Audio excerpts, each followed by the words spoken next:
fossil records for them since 60 or 80 million years ago, or all this kind of stuff, right? So this is so common that how anybody would even use that is, why don't we find a fossil record ruler is a silly sort of thing, and they're obviously not knowledgeable about the subject, because if they did realize, they would see that there's tons of these that are, it's so common that it's mind-boggling. So, I mean, to state that you would have to find fossils in the area to, you know what I mean, for this creature to exist around there is ridiculous, because, I mean, everything from the ocean rock rats to the coelacanth and 5 million other zillions up there, every week of the day, it seems, new ones discovered show that this is not the case, right, and sort of stuff like this. So I think so far I've sort of at least give you the idea here. I know it's not popular,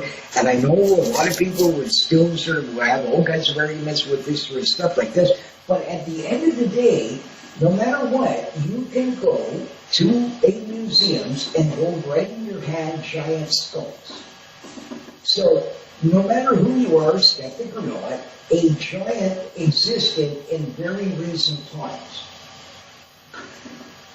You also, being the skeptic, cannot argue with the fact that you not only can you holding these in your hands, but the natives all telling you right in the same sort of spot that these guys were giants, which you now know because you're holding them in your hand, and that they were big furry red-haired dudes, and they kept some of their hairs and all kinds of stuff. They have all kinds of sort of different things about them that they've kept in this collection and stuff like this, and these sorts of things. And so all of this is 1,000,000,000%, including the pits where they would eat people and stuff like this, and they use primitive like tools and things like that. All of these things are 100% factual, 100% that you can go see. So no matter what any human being says, at the end of the day, there still was, in very recent times, people up to 11 feet tall that are covered in fur that eat people and attack you. So the same thing applies. These stories match 100% in every other cave-like systems worldwide.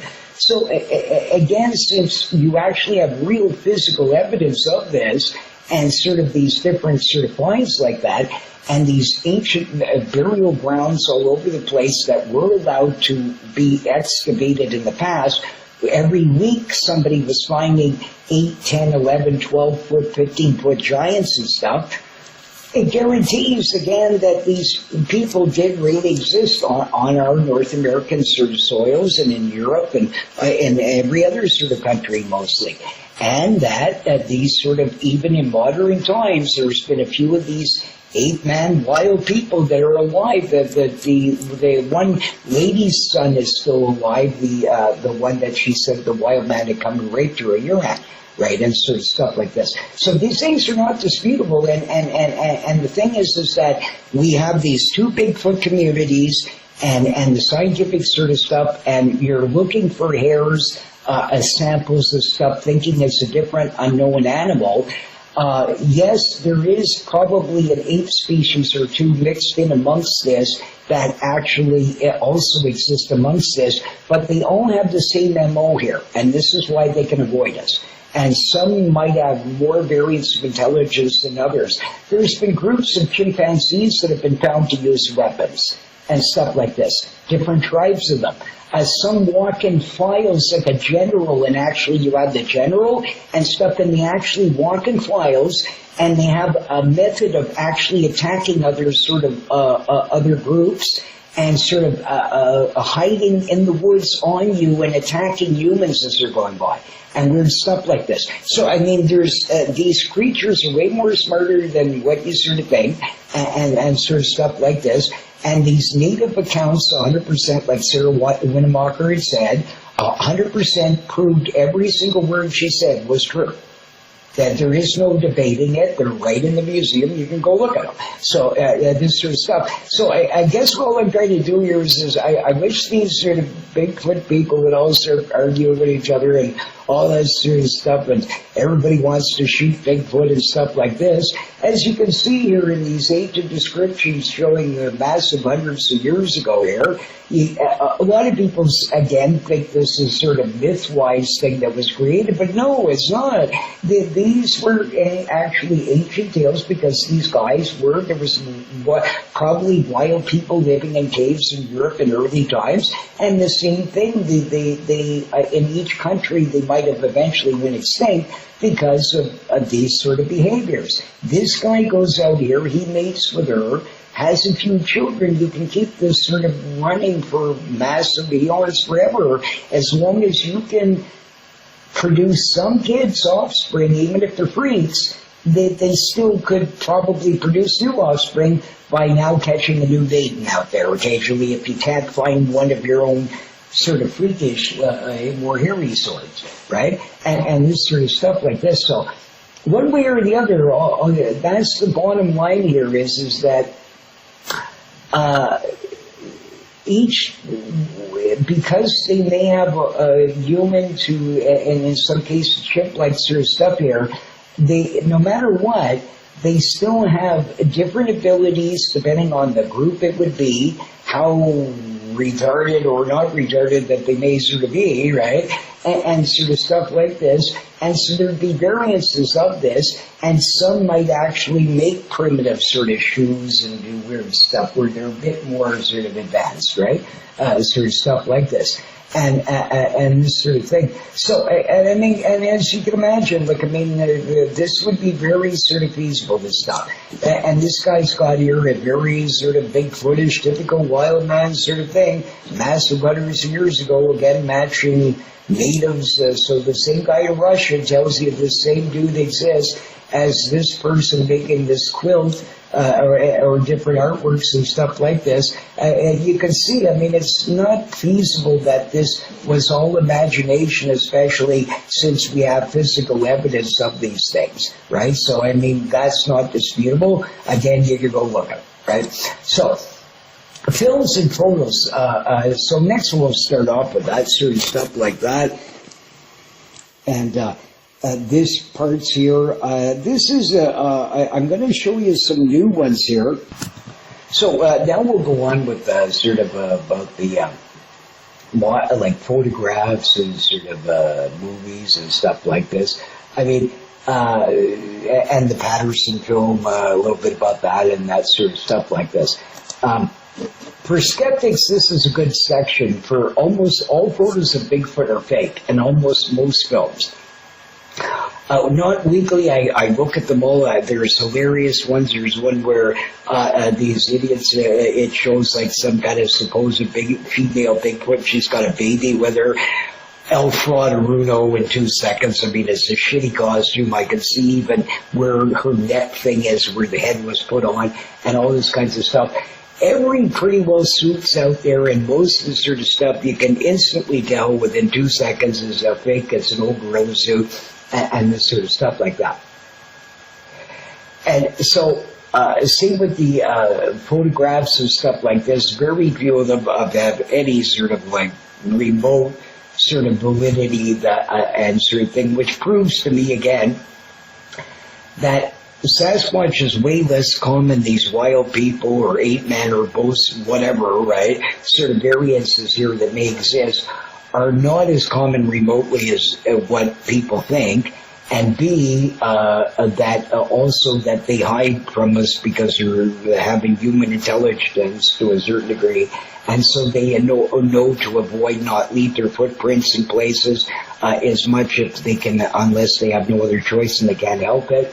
And sort of stuff like that.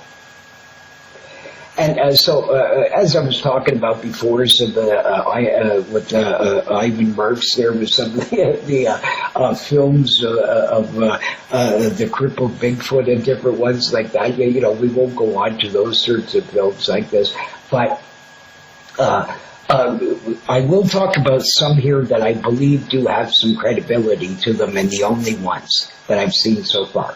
Okay. I keep messing this up, and I don't know why I've done this several times, but anyways, Whitey is a different film again. Okay, so There's this guy, M.K. Davis, and he has a few films on there that I believe is authentic. He didn't film them. They're different ones that were given to him to analyze and stuff like that. Okay, one of them is called Whitey, which also there's another one called Whitey where it was filmed on a trail cam. That's fake. I can guarantee you in about 2 seconds that's not a real Bigfoot. Okay, so, but now the Whitey in this sort of thing, I do also think is likely authentic because you see Whitey go by this cow, and at one point he's standing there. There's probably no human being this tall ever in it. Like, I mean, this dude must be like 9-10 feet tall. Okay, and the shoulder width of him, he's about, he looks like about like 3/4 of the cow here, like crosswise. Like, I mean, that and also that this guy, the way he moves and he runs on all fours for a second and stuff like this. I mean, I can't possibly see a guy, even though it's not a very clear film and stuff like this. I sort of kind of think that one's authentic. Okay. But the one that is much more impressive to me is one called the Creek Crosser. And this is the one that I've been trying to tell people about. I don't know why every time I call her Whitey. But anyways, like I said, some of these I have to do early in the mornings and different times and stuff like that. But this Creek Crosser one that he has is extremely convincing to me for a lot of different things. The fluidity of this creature is absolutely amazing. The speed that he does, I doubt even Usain Bolt could have flown across this sort of terrain this fast. In this Creek Crosser, it shows this Bigfoot-like creature. He comes out of the woods. He goes and he bolts down this gully in the most amazing sort of beautiful fluidity-like motion, not anything I've ever seen in any of these suits or stuff. And this guy goes down in a valley, and you can actually see his head at one point in the center of it. This guy had went down there, and he's a fairly tall man. He's 6 foot something himself, and he can't even remotely reach up to the top of the bank. This dude had to have been at least a few feet taller to have been able to sort of do this. So again, where do you find like sort of an 8 foot something sort of guy around conveniently to do this sort of trick? Also, how do you get him to be able, in this valley, there's 5 million of these boulders, and they're jagged with different weird spacings to them. So for a person to be able to even build a proper pathway for them to run through it without tripping would be near impossible. This is the most wildest terrain, sort of stuff like this. So I cannot believe a guy in a suit could have flown across these massive amounts of different height sizes of boulders with holes and water running through it, all this kind of stuff. And he gets on the other side of it and then goes all on fours again for a bit and vanishes all in microseconds here. No person really could traverse this in this way. And you actually see sort of in some areas it looks very muscular-like. So even though the suit's, if it was a suit, is extremely far away sort of thing, I'm still seeing muscle-like sort of movements here and other weird stuff that you would not find in a suit. And the way that he moves, and the great speed that he covers, and some of the objects that he's around indicating his great size, plus his height in the creek indicating that he'd have to be extremely tall to actually have his head above that sort of creek-like thing in this gully, right? So that's an extremely sort of impressive sort of film. And then, so the likelihood of that, like, I mean, seriously, is pretty slim to be a person in the suit, okay? Now, here's one of the few skills that I do actually believe is actually effective. This creature looks extremely like what I saw in the 1970s in Kickapoo Creek. About a near identical size, I'd imagine, about the same sort of everything, except his bum looked a bit more gray. This guy's got fur head to toe, a little bit better. But he had very similar sort of that sort of like exactly body shape to him. The same thing, he wasn't standing up like fully upright.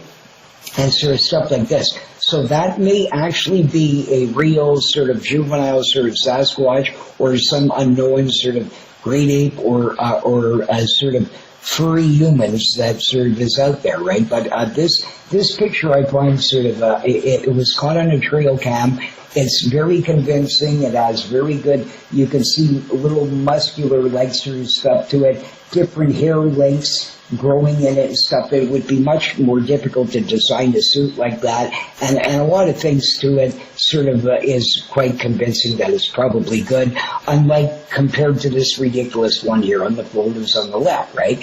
Now, Bigfoot photos of these experts. Now, this is the kinds of stuff that has ruined the Bigfoot phenomena because of too many people also wanting to have some entertainment and stuff like this. Like, I mean, clearly you can see here that this is a fake arm on the left. It doesn't even match the length of the arm on the right. It's more extended.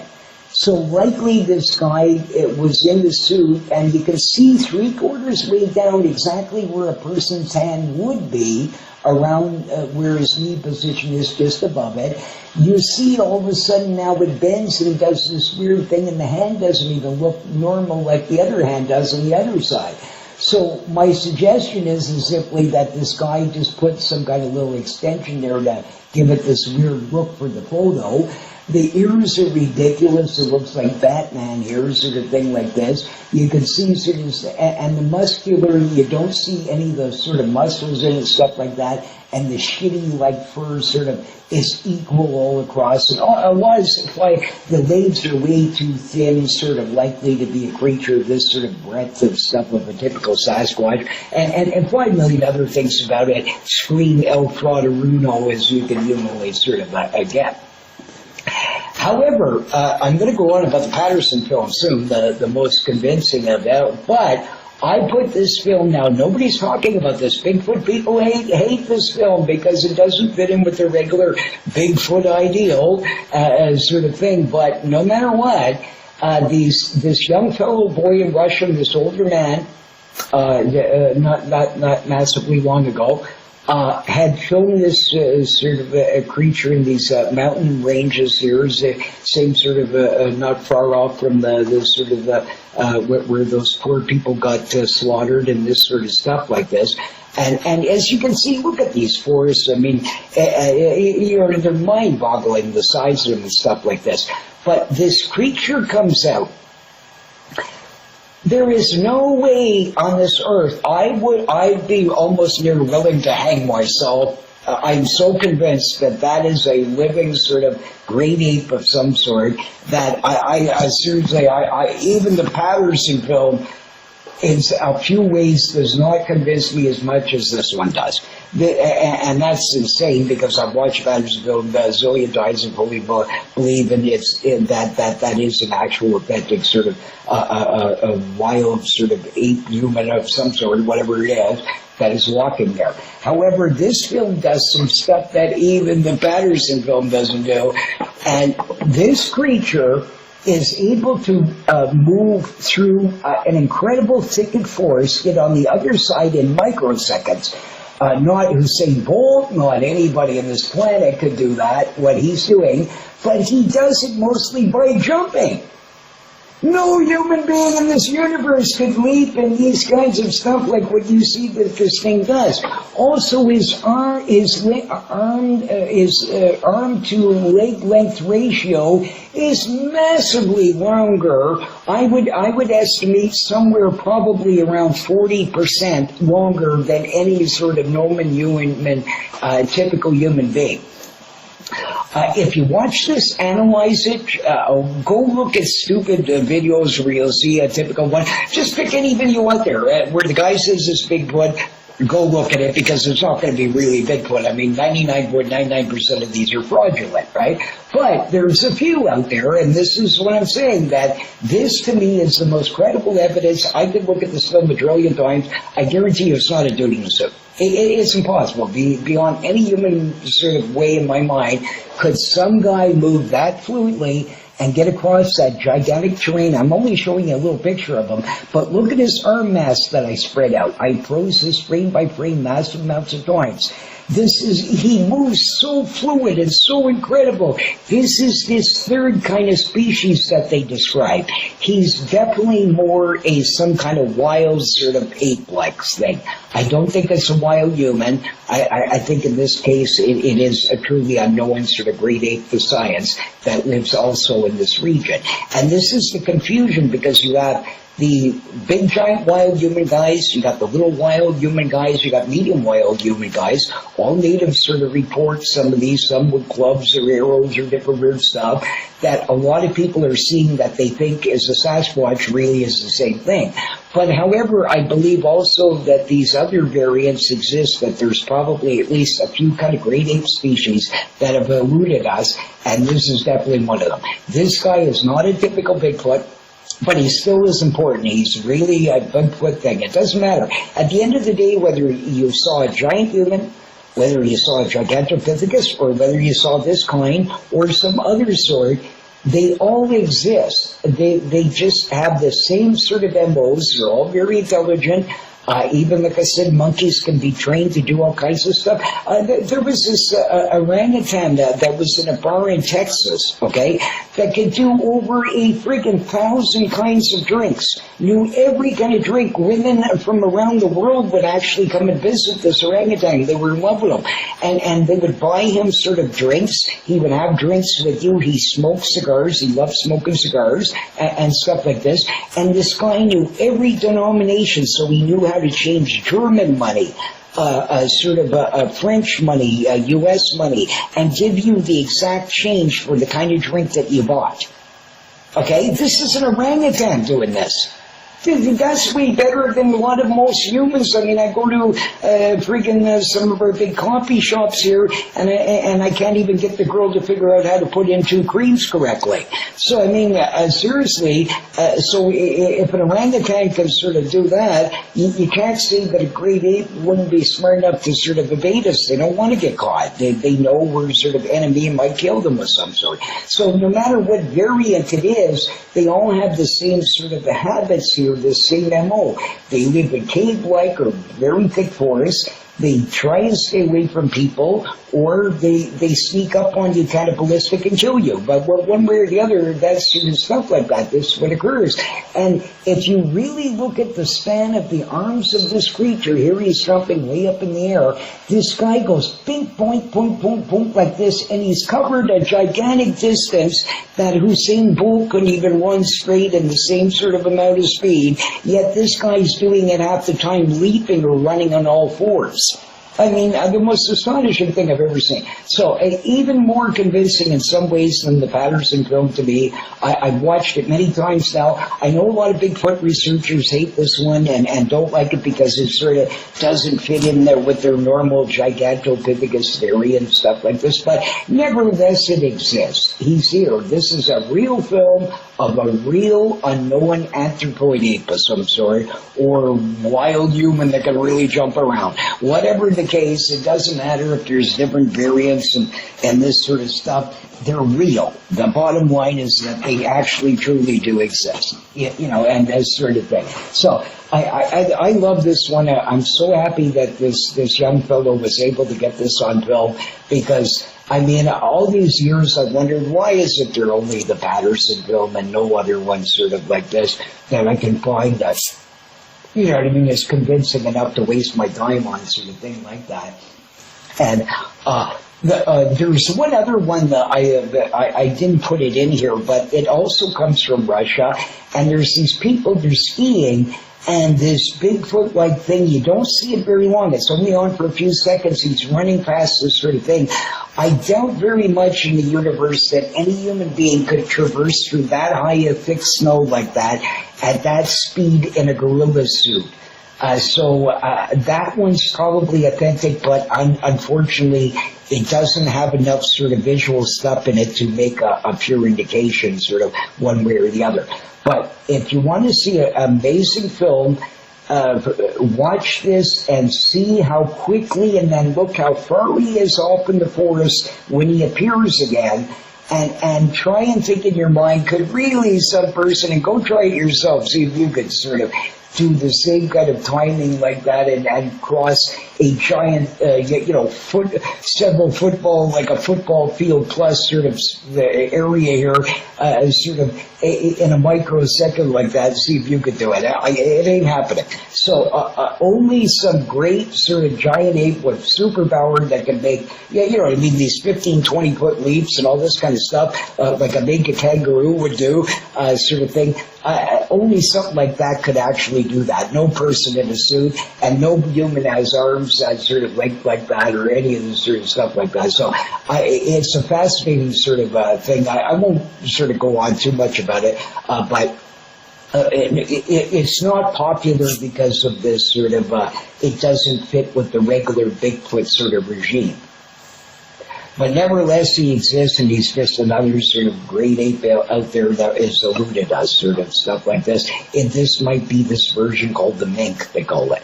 But whatever the case, whatever it is, sort of thing like this, if it was him or some variant of this, whatever, there seems to be several kinds that do live in these Russian forests. And I mean, the taiga forest has over 2 million square miles of untouched forest. I mean, so you're telling me things can't hide in there? Don't be ridiculous. Like, I mean, speaking of that, I wanted to, I'll do another show about this sort of stuff like this.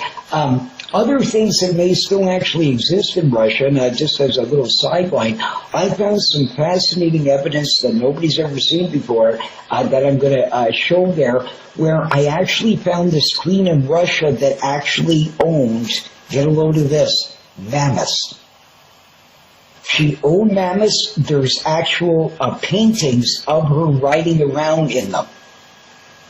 So this is absolutely, these mammoths were still alive in our human times here in like only hundreds of years ago. And there's still reports of them still to this day of finding tracks in remote areas in the taiga and stuff like that. So this giant sort of mammoth might actually still exist out there, or at least did in this queen's time, because these people got these accurate depictions that, and they mentioned that this queen owned some of them and she would use them to ride her around and stuff like that. They were able to be trained like a regular elephant. And elephants are really smart, so I'd imagine mammoths were too. It's just another sort of elephant and stuff like that. But I just thought I'd mention that as a sideline. It's quite interesting.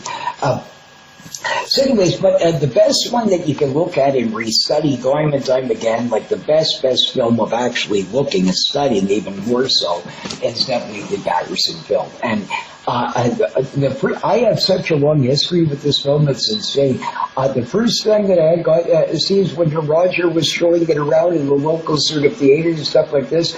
I was just a tiny little boy with my old man, and they had on these posts on the sort of on the roads and stuff, advertising to actually look at this, the monkey man and stuff like this. So I bugged my old man to keep saying it, and I said, "Who's this monkey man?" and this sort of stuff like this. And so I actually got to see this. The next time I didn't see it for quite a bit of peace after, until it came on Monsters, Mysteries, and Myths, and sort of stuff like this. And then also, then I saw it at the next time, I think it was Sun Pictures. They had this one, Mysterious Monsters and stuff. I waited, there were so many people back in the day. This is way before, of course, the videos and all this, like that kind of stuff of today's sort of stuff, right? But back then, I actually waited in a lineup of over 5 blocks long in this region where, Bigfoot isn't really believed in much or even seen much around here or this kind of stuff like that. But yet so many people were interested in this that there was over 5 blocks of it. So I thought when I was going, I thought I'd be the only guy in the lineup. And here there was gazillions of people that had the similar sorts of interests, and they were all sort of into this, right? So I wanted to get right on this because I wanted to see the Patterson film again, right? And sort of stuff like this. So finally, I was able to get the Monsters, Mysteries, and Myths one on the tape on a repeat when the VCRs first came out, and I watched it thousands and thousands and thousands of times, and I started recording from other shows because sometimes they would only put a portion of the film. They didn't show the whole film. And sort of stuff like that. So I have a gigantic sort of like long history of looking at this sort of thing, and I know a lot about it. I spoke to Roger before he died, and I asked him, I said, is it really true as a young boy that you know, and I called him, got my mother to help me find him and sort of stuff like this, and I called him and sort of asked him because of sort of is Bigfoot real and this sort of stuff, and he said yes, I really saw him and that sort of thing. And then years later, I was able to talk to Bob Gimlin, and sort of, and he was nice enough to give me an interview and stuff like this, and his stories never change, and exactly what Roger said, and all this sort of stuff. So. This film is the most greatest piece of evidence ever of sort of, besides these physical things, the Lovelock Cave or different sort of stuff like this, that yes, truly giant sort of humanoid ape man, whatever, Gigantopithecus, or all three kinds exist, or whatever it is, it doesn't matter, they exist. Okay? And this is, this film here is absolutely sort of the, I just want to get rid of some sort of, there's some weird sort of stuff out there that goes around. One of them, there was this one researcher that used to hang out, was a friend with Randy DeHinnon as well. I didn't meet him until, this guy started even before my time in the 50s sort of and stuff like that. I think his name's Bill, he was sent these two prints of the Patterson film, but he didn't realize that actually what had happened was that Roger and Bob, when they were tracking, they had went up there because people had found several tracks of a couple of Bigfoot around there.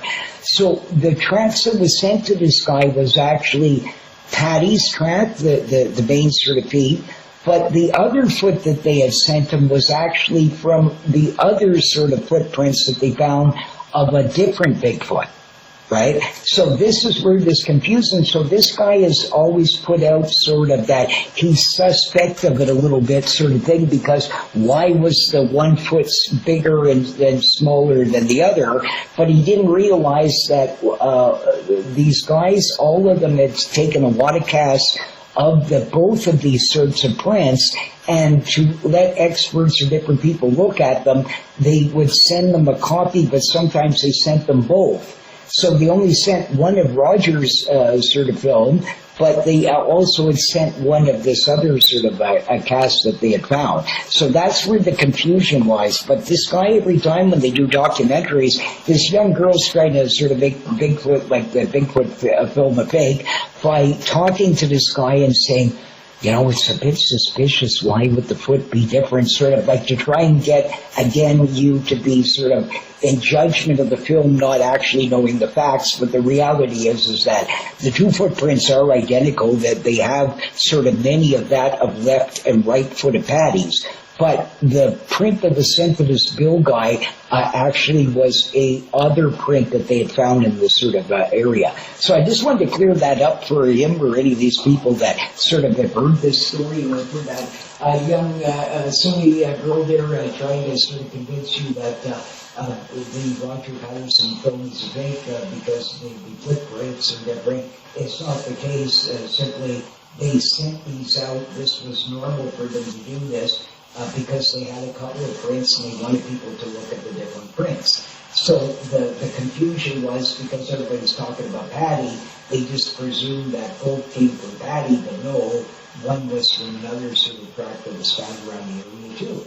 Sort of thing like that. So that's what had occurred in this sort of thing.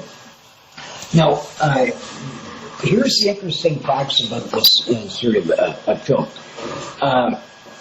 I've looked at, like I said, since I was a young kid, everything from Mighty Joe Young to all kinds of claymations or stuff, gorilla suits, 5 million sort of stuff like this. And no matter what, I talked to everybody from John Green to Bob Gimlin himself, and this sort of stuff, and this sort of thing. So I covered a lot of sort of stuff about this, and compared to anything else out there, the rest is a joke. This is actually something that not a person could make a suit quality like this. They still can't to this date.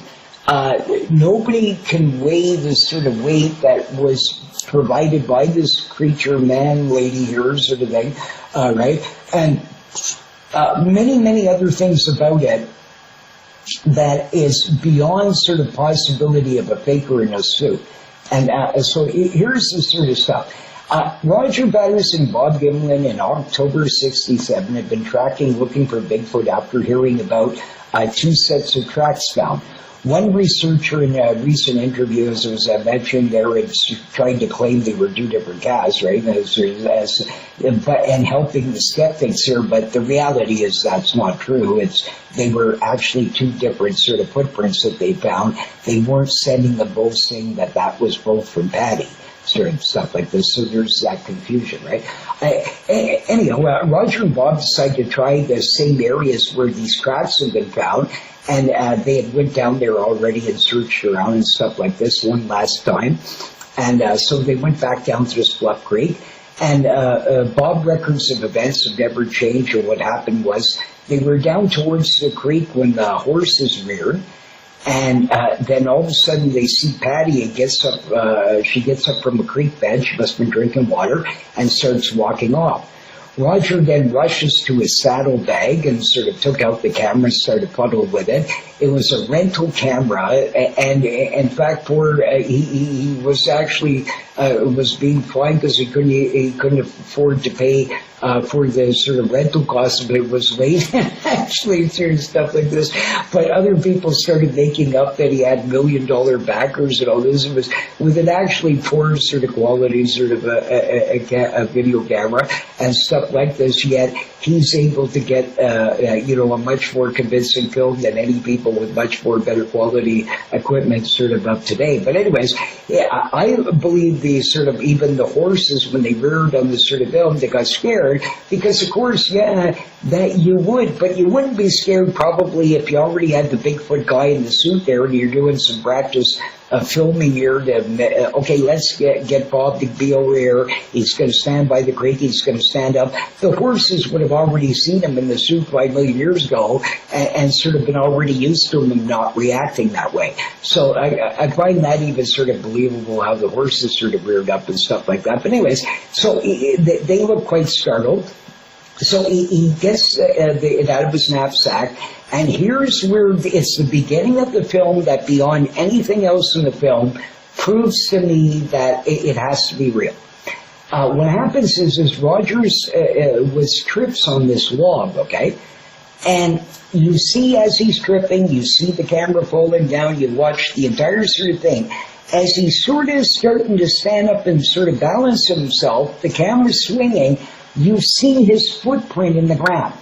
It's not even a line barely in the ground, yet he jumped over the log sort of and tripped. So if anything, you would have made more sort of impact of sort of thing, right? And instead, it almost nothing.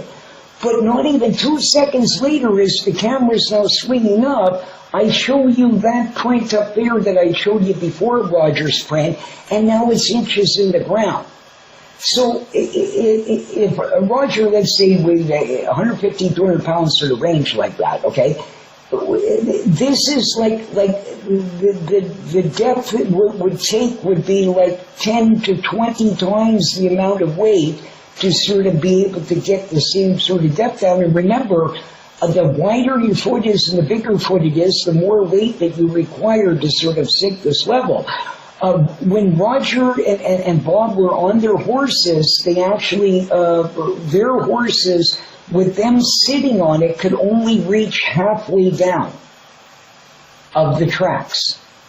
So think about that. You have a giant horse, you got a guy on the side of it, horses' feet are way less sort of width here than a Bigfoot's would be, and sort of stuff, so easier to go in the ground. You also have a giant horse weight, and you got this guy sitting on it, yet they can only go half the depth, right? Yet this foot is way wider and way bigger, sort of, with much longer strides than a typical human could ever do, with seemingly no problem whatsoever. She's just really walking. She isn't running or anything, sort of stuff like this, and this sort of thing. And with these giant sort of strides and this very unusual gait that humans don't walk like. We sort of, when we come down, they sort of go in a different sort of position and sort of push off in a different, which would make sense if you had flatter feet like that and these big muscular sort of stuff like this. You probably would sort of walk in a different sort of fashion, slightly a little bit like this. So that's the most convincing evidence to me ever that the film right away I knew. As a little boy first seeing this, I noticed this. I said, oh my God, there's this thing like this. And then when I saw the great big sort of thing, I said, how could that be? Like, that guy weighs, like, you know, even any average human being is going to weigh at least 100 and something, most of them, right? And I mean, this was like nothing, like a barely a little line in the ground, yet this thing is going inches in. So if it was a guy in a suit, this guy would have to have packed to his back like 1,000 pounds plus sort of stuff here, which later on they did sort of experiments and sort of stuff like this, and that was the lowest estimate sort of that the thing would have weighed at least like 1,000 pounds to 2,000 or more. And this is a sort of a interesting sort of a thing here. Like, I mean, nobody really, like, I mean, if you think about it, how would a person sort of be able to sort of like walk in a suit, perfectly fluid, and have 1,000 pounds or more strapped to sort of stuff? And again, probably this guy weighed more towards the 2,000 pound mark, I wouldn't doubt this, sort of thing, because the feet are so wide and sort of stuff like this, it takes much more pressure to sink such a great depth like that. You would need more sort of weight. Okay, so that's a major, major convincing thing to me that it's impossible as a human in a suit. Okay, so that's one of them, okay? The next is the mass fluid sort of gait. You see muscles from the femur muscle to back muscles, even grossly it's buttocks muscles, and if you sort of watch like that, and she definitely needs a silken, but anyway. but all kidding aside though, as she turns to look at Roger, you see her breasts actually move fluid. And in those times especially, they didn't have any of these sort of rubberized materials that you could use that could have this sort of fluidity to it and these kinds of stuff like this. These sort of stuff like this. And any suits, if you see almost 99.99% of Bigfoot things, watch them, you won't see any muscles. You won't see anything. You just see this sort of furry-like sort of thing like this, because you can't do that in a suit. The muscles won't go through it properly and show the proper sort of stuff for all this sort of stuff like this. So the only way you could have done that is by having an actual real giant human being and sort of gluing hair to them somehow and sort of getting them. So I doubt there's too many like 7 foot sort of plus sort of women running around that are that furry and with giant feet like that sort of thing. So that's another sort of where it's improbable that it could be a man in a suit sort of stuff. The problem with people is they just sort of can't believe sort of that wild humans or a Bigfoot or any sort of this sort of stuff could be out in the wilderness amongst them, because we live in these closed-in city-like environments and never see how the wilderness really works and stuff like this. It's very difficult for people's minds to sort of comprehend this. But I mean, the facts are the facts, and this film is beyond sort of like scientists in so many sorts of fields here looked upon this massive amounts of times. Even Jane Goodall, who spent more time with apes and stuff like this, she gives a favorable review. So I'm in the agreement with literally hundreds of different scientific-like people out there that have actually took the time and studied this and sort of stuff like this. And I've been doing this all my life, staring at this film and looking for the big zipper. I did find out that, I mean, it wouldn't bother me in the slightest because it drove me insane that I couldn't believe, like, why is it all this time that you use, that nobody else can make films like this? But luckily there has been a few since where they can at least seem to be in the same realm, similar, where although you can't examine them as well, they do have things about them that make it implausible to near impossible to sort of be a human in a suit for other sort of various reasons. So then I can put them into this great range of extremely rare sort of films out there. There was another one before I'll get sidelined here a little bit, I should have mentioned him, was Paul Freeman's film. Although Paul Freeman is sort of been suspected of some different weird stuff out there, weird stuff like this, there is one of his films there where he sees there was a couple of Bigfoot out and this sort of stuff.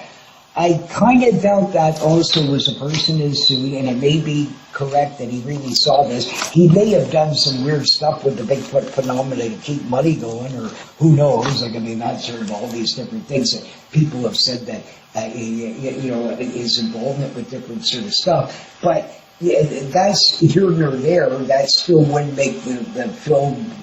I mean, whether somebody tells you the truth one minute doesn't mean the next that they, did or did, right? So it could be that he actually really did film these sort of couple of Sasquatch that you see in the film, because even though I don't like them that much, and a few parts of them are sort of weird, but the size of them and the sort of some of the stuff that they sort of the way that they walk and a few of the sort of stuff like this, I would give it more in the probability that probably it's real. So I would think that probably Paul Freeman actually really did sort of, that's one other one that I'll give at least a little bit of credence to, but,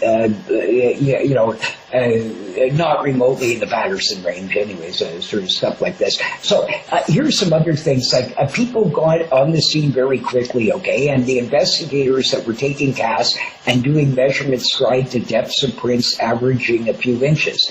The casts with modern technology actually show, now this is a key thing, there was no such mention as dermal ridges in those days. Nobody would have cared about such a thing or knew about them.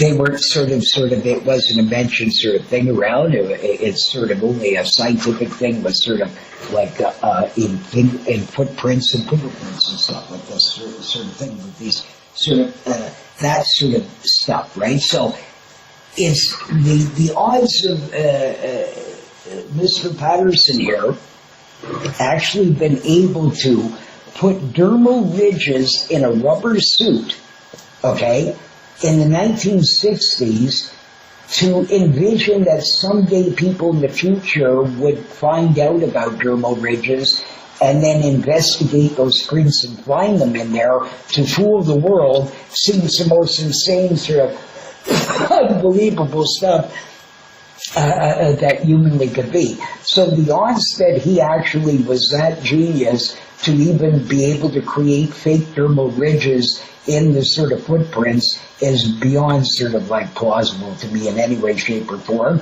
Both him and Bob passed lie detector tests. That's another sort of thing. It's one thing if you got one guy passing it, but when you got two cooperating each other and passing it, it's extremely unlikely that two different random people, when they never been tested before and didn't know they were even going to be tested, would be able to get all this sort of super abilities to be able to fool and cheat the system sort of stuff. So you have to keep that in mind as well, because they were sort of just asked this at a random thing and they agreed to do it because both of them were convicted in their sort of story and believed their story, right? And sort of stuff like this. So that's another thing that's very sort of interesting about it. Also, the unusual gait and walk and mass strides. I mean, she starts off like her feet sort of change in a different sort of position than what humans do, and stuff like this. And you see this femur muscle going in and out moving in and out in a natural sort of thing. You can even see where it looks like an injury is around this femur muscle area and sort of stuff like this. So these things would not be feasible in even suits of today, yet alone in the suits that would have been made back in those sort of days. That's another thing that I find sort of extremely sort of convincing about it, sort of thing like that. And there's no way that these guys would have known this sort of stuff back then. This wasn't even mentioned or even thought about until years later. FBI experts, this guy had gotten these Bigfoot prints, and because he's the world's authority on footprints and sort of stuff like this and fingerprint evidence, and he's used all the time to convict people in jail and different stuff like this, this guy knows his stuff. Jimmy, he had found these sort of tracks, and they decided to test the Patterson tracks sort of under sort of the stuff like this, and here they actually have these dermal ridges in them. So there's no way that Roger could have foreseen that, you know what I mean, somehow to put in this suit even the fake dermal ridges of fingerprints, footprints sort of stuff. It seems beyond probable of any sort of possibility that somebody could have been this genius and had such a great suit when you can't do it today. Still, the BBS even has spent over $1 million budget once trying to make a convincing Bigfoot suit. And the second I seen it came across the screen, and within 1 second I knew immediately it was the guy in the suit. I mean, no muscular sort of good thing to it, nothing. I mean, it was, what a waste of money, $1 million. I could have even probably designed a better suit, sort of stuff. But I mean, this is the thing is that the suit qualities that you see cannot remotely do any of this sort of stuff that you see on this Patterson bill. And this is a problem. So when there is this show with Jeff Moulder, the scientific lady that actually discovered 6 or 7 new ape species in about the last 20 years there, sort of thing, including a pretty couple of big suckers that are like 5 foot plusers on them, sort of stuff like that, so not much different than our sort of the sightings we've been talking about and stuff like this. And unlike the rest of her colleagues, she's not an idiot and sort of took these native accounts as factual, instead of just thinking that they're imaginary boogeymen like almost all scientists sort of do. I mean, when you talk to the Joe Nichols out there in the world and sort of stuff like this is the mentality of these sort of things, is you got these people that sort of completely believe that, yeah, you know what I mean, the native guys just hallucinating this and all this kind of stuff, and it's always a twig and all these kinds of stuff. But I mean, this is not the case. There's something wrong with being skeptical. I agree with them on every story I look at, I'm very skeptical of it. But once I've broken down, and I can't be an asshole anymore, and just because I don't want to believe in Bigfoot, right, I can't keep denying if the Bigfoot's standing right in front of me, yet these guys will. And this is what their problem is that they're too sort of hardcore where they just want to sound like as if they're giving you this great knowledge that their skeptic advice is the sort of the intelligent way and they know and everybody else is an idiot. It's them who sounds foolish because they're not listening to the facts. I mean, it doesn't matter.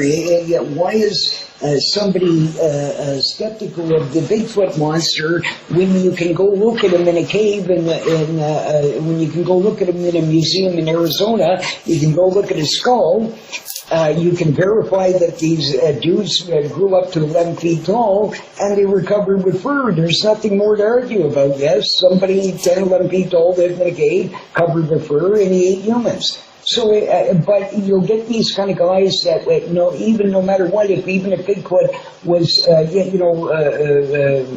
sat right on their knee and gave him a big kiss, they would still sort of, look for another explanation. They must have eaten too many bran muffins and prune juice sort of stuff. So you get these guys that are too skeptical where they're being silly now. It's perfectly fine to explain off a lot of stuff. I would do that too. I'm going to go there. I'm going to look. I'm going to say, ma'am, when the creature walked upright, what did it do? Well, he was sort of, he just stumbled around a little bit. Well, like how wide was each of his steps? And I would ask them 5 million things to start either eliminating or positively identifying, is this a bear they're seeing? Are they a drunk crackhead? Are they sort of this and that? And I come to a better conclusion over time. But I mean, even if I don't like the person or don't even want to hear this crazy story, if they actually are giving me physical sort of evidence or different stuff that I can look upon, that they're fitting and matching all this sort of stuff out there that makes it now sound in the believable zone, well then I have to sort of, can't just be because I don't want to believe it, doesn't mean that it can't be real. This sort of thing like this, because I see on a weekly basis things that I would think are really not very possible, all of a sudden one will come out occasionally, right, and stuff like this. So there's nothing wrong with being skeptical. I agree with people to do this, but you can't be silly anymore when if you go on a film, let's say, where you see a giant neck come out of the water and you actually see the monster's mouth moving and he's eating fish and grabbing at them and stuff like this, well, you can't say anymore, give a Joe Nichols-like answer that, oh, it's a wave or a log, when you can clearly, any person staring at it. So then what these guys will do right away is they'll ignore films like that. They don't like talking about those ones that are a bit more sort of controversial, where they can't explain with a log or a wave or this silly stuff. So instead, they'll sort of try and kibosh it another way by just suggesting CGI or these things, yet some of these films are, 40, 50 years done before these things even existed, right? But they don't tell you this stuff because their agenda is always just to sort of keep a skeptical sort of viewpoint on everything, and that's it. So any time that where they were proved wrong, they can't stand it, and sort of like, so they're not going to sort of cover these sorts of stuff, right? So again, there's nothing wrong with being skeptical, but I am skeptical first. But if I now start seeing that there is I can't say it was a car anymore when the person says that, the child was being flown off, this monster bird was carrying them.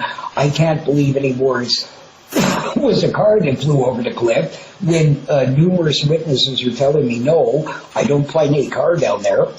So the kid couldn't have died that way from flying off a cliff. Or, what I'm getting at is that sometimes, even if there would be logical explanations of different stuff, if you've eliminated them and they're not possible, then again you have this sort of, then whether you like the answer or think that the answer is impossible, it still must be the answer eventually.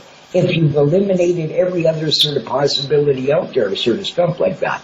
So again, I'm really surprised sort of like how much sort of anti-stuff there is about this, when if people actually went through all this sort of research and looked out there and all these sorts of stuff like this, the sort of thing, then they would just sort of notice that, that it's not possible that all this sort of stuff could be all just imaginary fluff. And when you actually have physical evidence of it and stuff like that. So Bigfoot definitely, no matter what anybody wants to go on about, of some variant, whether he's wild, human or not, whatever it is, does actually exist. Other things I was talking about, like these gorillas there and stuff like that, I mean, I've done research for ages, like I said, going through this sort of stuff like this, and I think a lot of people underestimate the weight of the Sasquatch. That's just why in the Patterson film this even proves this, because people done independent tests, and the lowest they thought was about 1,000 pounds to 2,000 to get the same kind of weight in the ground. So the thing is that when people look at sort of like Bigfoot, they sort of envision, oh, he's twice the size of me, I'm 250 pounds, he must have been 500. So they'll always give these sort of answers like that, but I've done tons of research, and there has been gorillas caught even up a little over 6 feet, and some up a little over 1,000 pounds. So if a gorilla is much less in width and sort of thing like that, than a Bigfoot would be of the same sort of height and sort of size, then theoretically, obviously, that a Bigfoot probably would weigh more. And you clearly see this in this Patterson sort of film there. And again, that's the main number one reason. It is impossible for a person to walk fluidly or walk at all with this sort of giant weight on them and be able to move through this terrain in a suit or without a suit or any sort of methodology. It wouldn't matter. You cannot do that. I watch like people like Lou Ferrigno, all the gang, there are different ones lifting these sort of giant weights, and they have these Herculean contests. And even with 500 pounds, the guy has to go like this, and he moves one leg forward, like this, and he looks like he's going to die, and this is only an extra 400 or 500 pounds on him, and this guy is built like a Bigfoot. So what do you think, what kind of actor you would need to have somebody giving an extra 1,000 pounds on your back, right? Let alone that the arm length ratio on it, and it's certainly not an extension. I mean, you can clearly see this as a one sort of body thing. It's not like that ridiculous picture I showed you where it looks like the guy sort of added something to his arm, sort of thing like this. Fluidly, you see her muscles moving in the arms, both of them, and doing all this sort of stuff. She moves her hands and stuff like this. So you'd have to invent an amazing contraption to make your arm an extra 1/3 longer, and then have some kind of robotic contraption to make the hands move and all this kind of stuff. I mean, who would go through all that, and where would you get this equipment in the 1960s and all that kind of stuff? So again, another impossibility that is fake for these sorts of reasons. There's massive sorts of things about it. Even the hairs on it and the different stuff, how they're spread out, stuff like that. None of the suits ever made are sort of like that. They were always sort of like, you get this one sort of sheen of a particular color hair, nothing else. It's very thick right across the board because it's sewn in with machines and stuff like that. That sort of stuff like this. This creature had natural different hair lengths and different parts to her, sort of stuff like this. Some areas is less, some more. You see muscles, like I said, in every sort of areas going in and out and those kind of stuff. Just no suits in the universe have ever been designed like this. Many experts have tried to do this, some of the best Hollywood guys, and all of them, when looking upon this film, except one guy, he was a guy he used to do some stuff for Michael Jackson, and he tried to sort of make it sound like as if he could have done this suit in a minute, but I mean, that's, I'd like to see it. It's really on, dude. But anyways, this guy, I've seen some of this work he did, like Planet of the Apes and some of these kinds of stuff like this. And I mean, really, any person looking at that in 2 seconds obviously knows it isn't a real, sort of like chipman, right? Sort of stuff like that. So, these, what I really believe is the odd one that talked negative about it, they never explained why they thought it was a fake or any of this kinds of stuff. They're simply jealous because they were mad, believing fully they're a skeptical person, they don't believe in Bigfoot, so they now believe fully that that had to be a guy in a suit because there can't be such a thing as Bigfoot. And son of a bitch, is he ever smart? How did he do such a good job like that? So because you're a big leader in this sort of industry, you would not want, makes you look sort of embarrassed that somebody can make a much better suit than you can do, so then you sort of downplay it, right? But most of them that were honest that have been asked about this sort of stuff, all of them are pretty well any of the other ones out there that are world famous sort of costume designers that make stuff for amazing sort of stuff out there. All of them said they couldn't duplicate this, they wouldn't be able to do this, and many of these guys are in modern times of today, right now, that still would not be able to do what you see on this film. So you're expecting the world to believe, if it was a fake, that some guy with not giant university degrees up his yin-yang here created the world's greatest suit with, and found some model, the actor that was over 7 feet tall, glued hair to them somehow and stuff like this, hid up their buttocks or some damn place an extra 1,000 pounds so that they could sink in the ground like this, taught them how to walk totally different than a human being can typically walk. And a lot of people have tried to mimic this walk and nobody can do it. These one researchers tried even training this guy like a chimpanzee by doing the robotic move, exactly following it on these treadmill-like stuff, and even after ages of doing it, he still couldn't do it on his own. So there's another sort of side thing to it where you have all kinds of people being tested to try and see if they can duplicate some of this stuff, and none of them can do any of these things. So you're supposed to believe that in 1960s, some guy was able to put fake fingerprint evidence in the suit, have some kind of magical weight system that can allow people to walk around with 2,000 pounds without tiring them, sort of idea. You have a suit quality that's moving with such natural fluidity or breast swing and actual skin-like movements, muscles, things that you would see in a real creature, not in a sort of a person in a sort of a suit like that.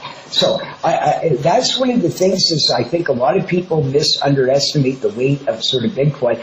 Even a remote prints that have been found that were quite deep in the ground, some people tried with machinery or different kinds of stuff to see what it would take, and the same thing, a lot of them before they could get into this depth range was at least 1,000 pounds or more. So again, since a 6-foot gorilla can weigh 1,000 pounds, and a Bigfoot's bigger and wider and sort of even a bigger great ape sort of idea, well then theoretically you would think that his muscles probably even weighs more. So this would make perfect sense, and it fits in with the Patterson pill that Patty's able to give great depth into the ground, whilst with the person chasing the Roger getting make a line in the ground. So yeah, and I mean seriously, it looks to me like you would have to take about 20 Rogers on top of each other and jumping up and down to make probably about what her print did. So I mean, that would be a shitload of weight, right? Sort of stuff. So I mean, even if I was, like I said, to go on the low end, and if Roger weighed 150 pounds and it was 5 times that amount to make sort of some kind of dent in the ground, there's even 750 pounds. Even that's extremely hard to believe that a person, you know what I mean, 300 pounds, let's say, in the suit, would be easily able to walk around with 400 pounds like this extra, 450 pounds with them extra flying around sort of like no problem, no tomorrow. So no matter which way you look at it, I only look at the feasibility of the stuff, not whether I want to believe in Bigfoot or not, whether or not I want any of this sort of stuff. I just have to look at the facts, and the facts is that some kind of ape man is on a film, and he's walking, making footprints that are so heavy that take over 1,000 pounds to do. And I know people can't walk with such weights like that. So then what other choice do you have here? You can't keep saying it's fake when nothing shows that it is. And you couldn't fake something like that because you can't put that kind of weight in a human and be able to have them walk correctly.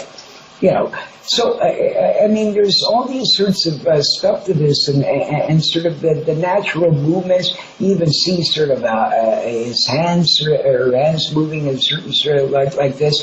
The arm length to leg ratio.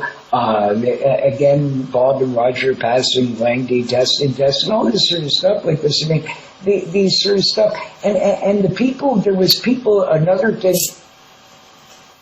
These ridiculous families out there wanted to make a few bucks and stuff like this, so they made this claim that they were told that their relative had made this Bigfoot suit and all this kind of stuff. The ridiculous photograph that they have is of a very poor quality, early sort of gorilla suit that was probably picked up in some kind of garage sale somewhere from a Halloween costume.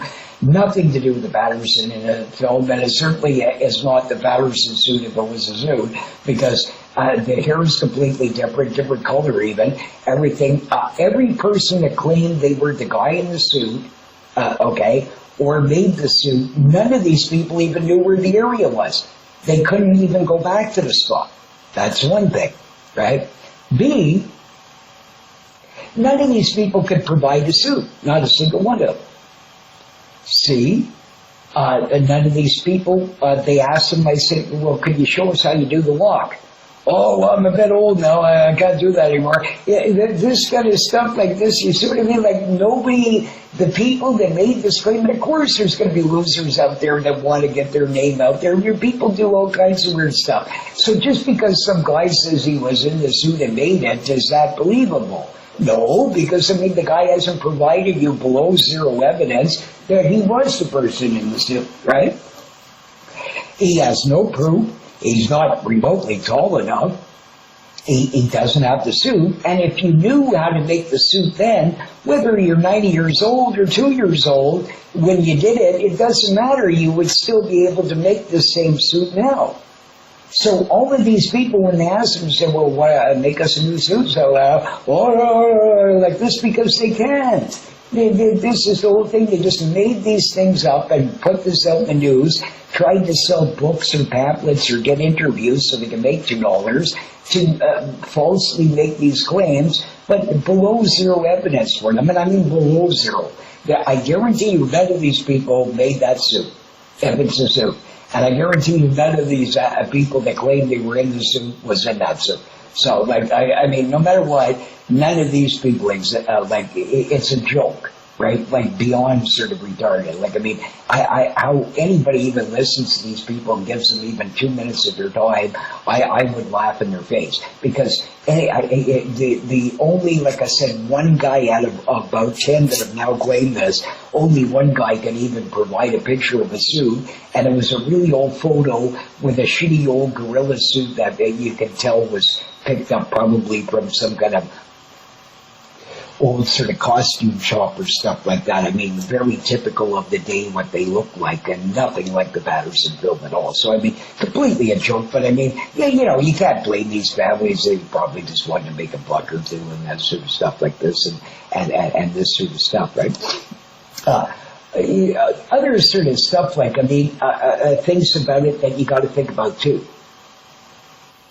Since both of them passed lie detector tests and stuff like this, if one of them was the faker, right, and he made this guy in the suit or whatever, right, and this sort of stuff like this, what, you got this Bob Gimlin guy with you that you only hang out with once in a while, sort of to doing stuff, searching for Bigfoot,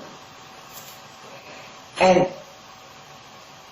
if you are pulling a joke on him because he's able to pass the lie detector test, so he did not know of any fraudulent thing about this. So if Roger made the suit somehow and got some guy to get in it,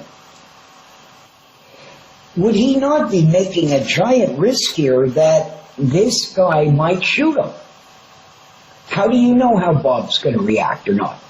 Or if Bob had done it, the same thing, how would you know that sort of Roger wouldn't sort of pull out his gun and blast him?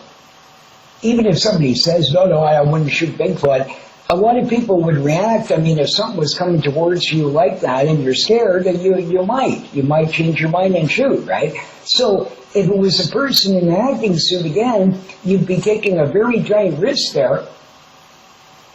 That, you know what I mean, that what would occur, that maybe your actor might end up getting shot by your buddy here if he doesn't know about the joke, right? So that's another thing I sort of find interesting that I doubt sort of like typical people would sort of do like that. Like, I mean, there's that, there's a lot of sort of other sort of things, too many sort of like, I mean, we didn't have the sort of compounds and the different stuff, like I said, to create this fake dermal ridges sort of stuff. I mean, maybe in today's time it might be possible, but certainly not back then, sort of thing like this. So, also other scientists and groups, people got there right after this sort of, because the news spread quick and he sort of got people to sort of investigate this and stuff like this. And so they measured the strides and the height, and the lowest estimate you get is about 6'10", but most people believe more around 7'8" to 7'10" sort of range from pretty well most of the experts and stuff like that. So you'd have to be an extremely large sort of human being here again. Sort of very few people on Earth are in the late 6 foot to 7 foot range. There is some, but I mean, again, you would have thought that they would have came forward and sort of by that point and provided the suit for the world to see and stuff like this. And since they passed the lie detector tests and other kinds of stuff like this, I find this sort of like, all this sort of stuff points 100% of factual instead of non-factual stuff like that. So anyways, I won't go much on about that. There's a few other sort of films out there that are worth investigating. There's one called Bigfoot. It's sort of a good one too. It's definitely not a normal sort of wild human or a Bigfoot, the normal of an adult size, but it is of some kind of ape-like species that should not be here, and it's definitely real, and it's 100%. This guy leaps around in trees and does all kinds of stuff, but he's not a monkey. He doesn't have a tail on him and stuff like this, and could actually be a small juvenile Bigfoot of some sort of thing. So you can check that one out. Is there any really others out there that I can think of? Not really, not much. But I mean, the only two that I would fight to death for is the Patterson film, and I think I've clearly shown you here that there's a lot of things to it that sort of would be very improbable that it could be a human in a suit. Okay, so that's I would think that this you are actually looking at a real sort of at least Gigantopithecus type of sort of Bigfoot ape here, sort of a thing on the screen there that we're watching, because there's no other choice in the matter. Again, no human being could walk that quickly with that kind of weight that it would require to sink those depths. Each footprint, you see the toes move and stuff like that, so if it was an actor in a suit, these rubber suits like that weren't even designed like that. They don't didn't have individual sort of weird sort of stuff that you could make all kinds of different movements and stuff. It's sort of like there's 5 million things against the feasibility of it actually being sort of a person in a suit in 10 zillion ways. So anyways, when any scientist, if you want to see what at least the ape-like version of Bigfoot looks like, that is certainly, that's the one, right? But the one, like I said, from Russia is just as sort of valid. There's no human on this planet that has an arm sort of width span like that to leg ratio, and no human could jump and leap and these sorts of movements like that, guaranteed. So I will 100% stick up for that other film as well, and I would believe to my dying day, both of these, that they're impossible to be faked. I also used to talk to Rennie the Hidden all the time for a long sort of stuff. He did tell me something about the film. I was going to reveal this again, but I don't want to. I sort of, somebody I know, they're sort of taking a lot of my sort of, some of my investigations and stuff like that, and a few other things, and we're tabulating it into sort of a book and stuff like this. And so I'd rather keep some of these sorts of stuff and things like that for that sort of thing. But next we'll go about the hairs and other tidbits here, and sort of stuff like this. Now here's supposed like sort of Bigfoot sort of hair and stuff like this. The problem is there's been hair samples found that belong to no known animal. Okay, and there is quite a few of these around, probably several dozen or more in different laboratories around the world, from Nepal, China, sort of Russia, United States, different ones, where the hairs have been analyzed against every known animal database and don't match up. And some are great apish looking and stuff like this. So these hairs might actually really be from a sort of the Gigantopithecus type of Bigfoot that we see in the Patterson film. However, the problem with the hairs is, and this is where the problem is, there's probably your hairs, you've been probably testing them for 5 million years and not knowing that you're really testing them, because many of these sorts of hair finds, when they send them out to a laboratory, it ends up that the guy will send it back. He'll either try and pass it off as a deer or some other thing, but quite often they'll actually send it back and say that it's human. And this is the thing. This is what I'm getting at. These wild giant humans that may exist still amongst us, sort of like this, these are the reports where some of the Bigfoot reports are definitely them. So Bigfoot, again, is reality in the sense that some of these hairs, when you're finding them, they're very unusual and very large and sort of don't look normal humanish, but they're human. And that would be, but they say sometimes that they were sort of like different ones. Some of the sort of, even Zanish was tested, she was thought she had like a Neanderthalic like gene on her and stuff like that, and this sort of stuff. So the thing is that people have been for ages collecting hair samples and all this kinds of stuff and being disappointed when the guy says it comes back it was a human. Then they say, well, how do we get our stuff mixed up? Whose hair was that? And all this kind of stuff. This is the thing. You actually found the truth is that, yeah, somebody did see an 8-foot hairy sort of lady running down the street, but she was a human. And that's why you're getting human sort of hairs like that and sort of stuff like that, because some of them are. That's exactly what they are. They're wild humans. And they're just overly hairy, sort of things like this. And again, that's why they're able to sort of avoid us quite easily, because they're intelligent. I mean, like I said, people, just because a guy's primitive doesn't mean that he doesn't have sort of natural brains or wit to him and wouldn't know how to sort of keep away from dangerous people or things like this and sort of stuff like this. So here are these people for massive eons here.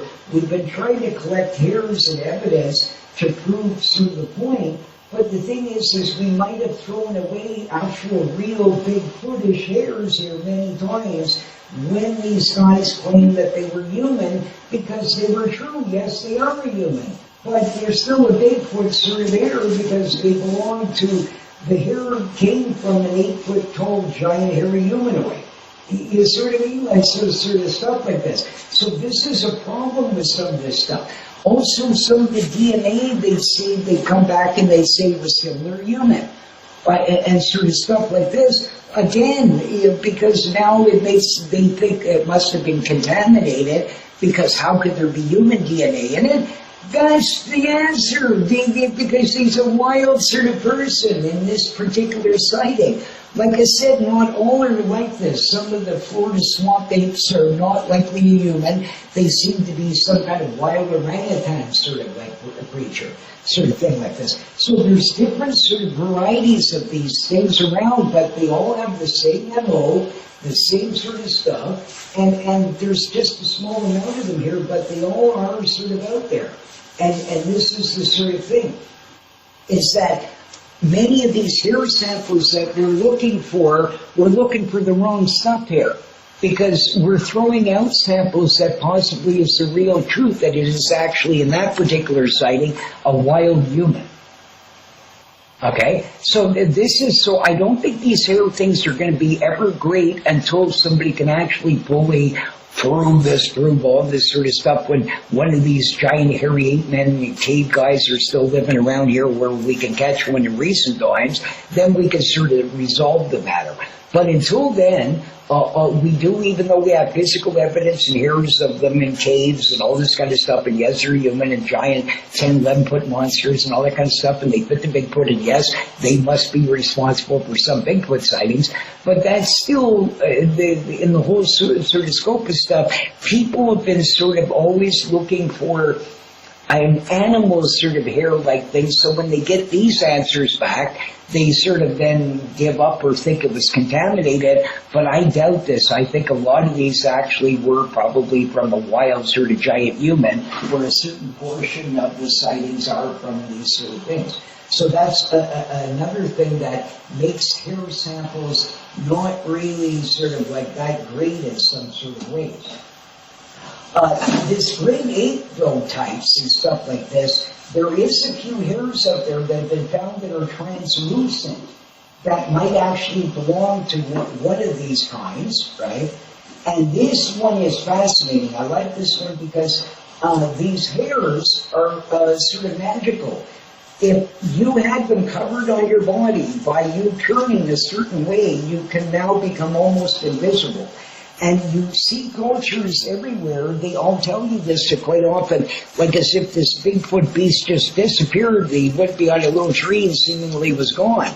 it's an optical illusion because they turn their body a different way. The light hits it, sort of makes them sort of almost like invisible, and they can blend in sort of well.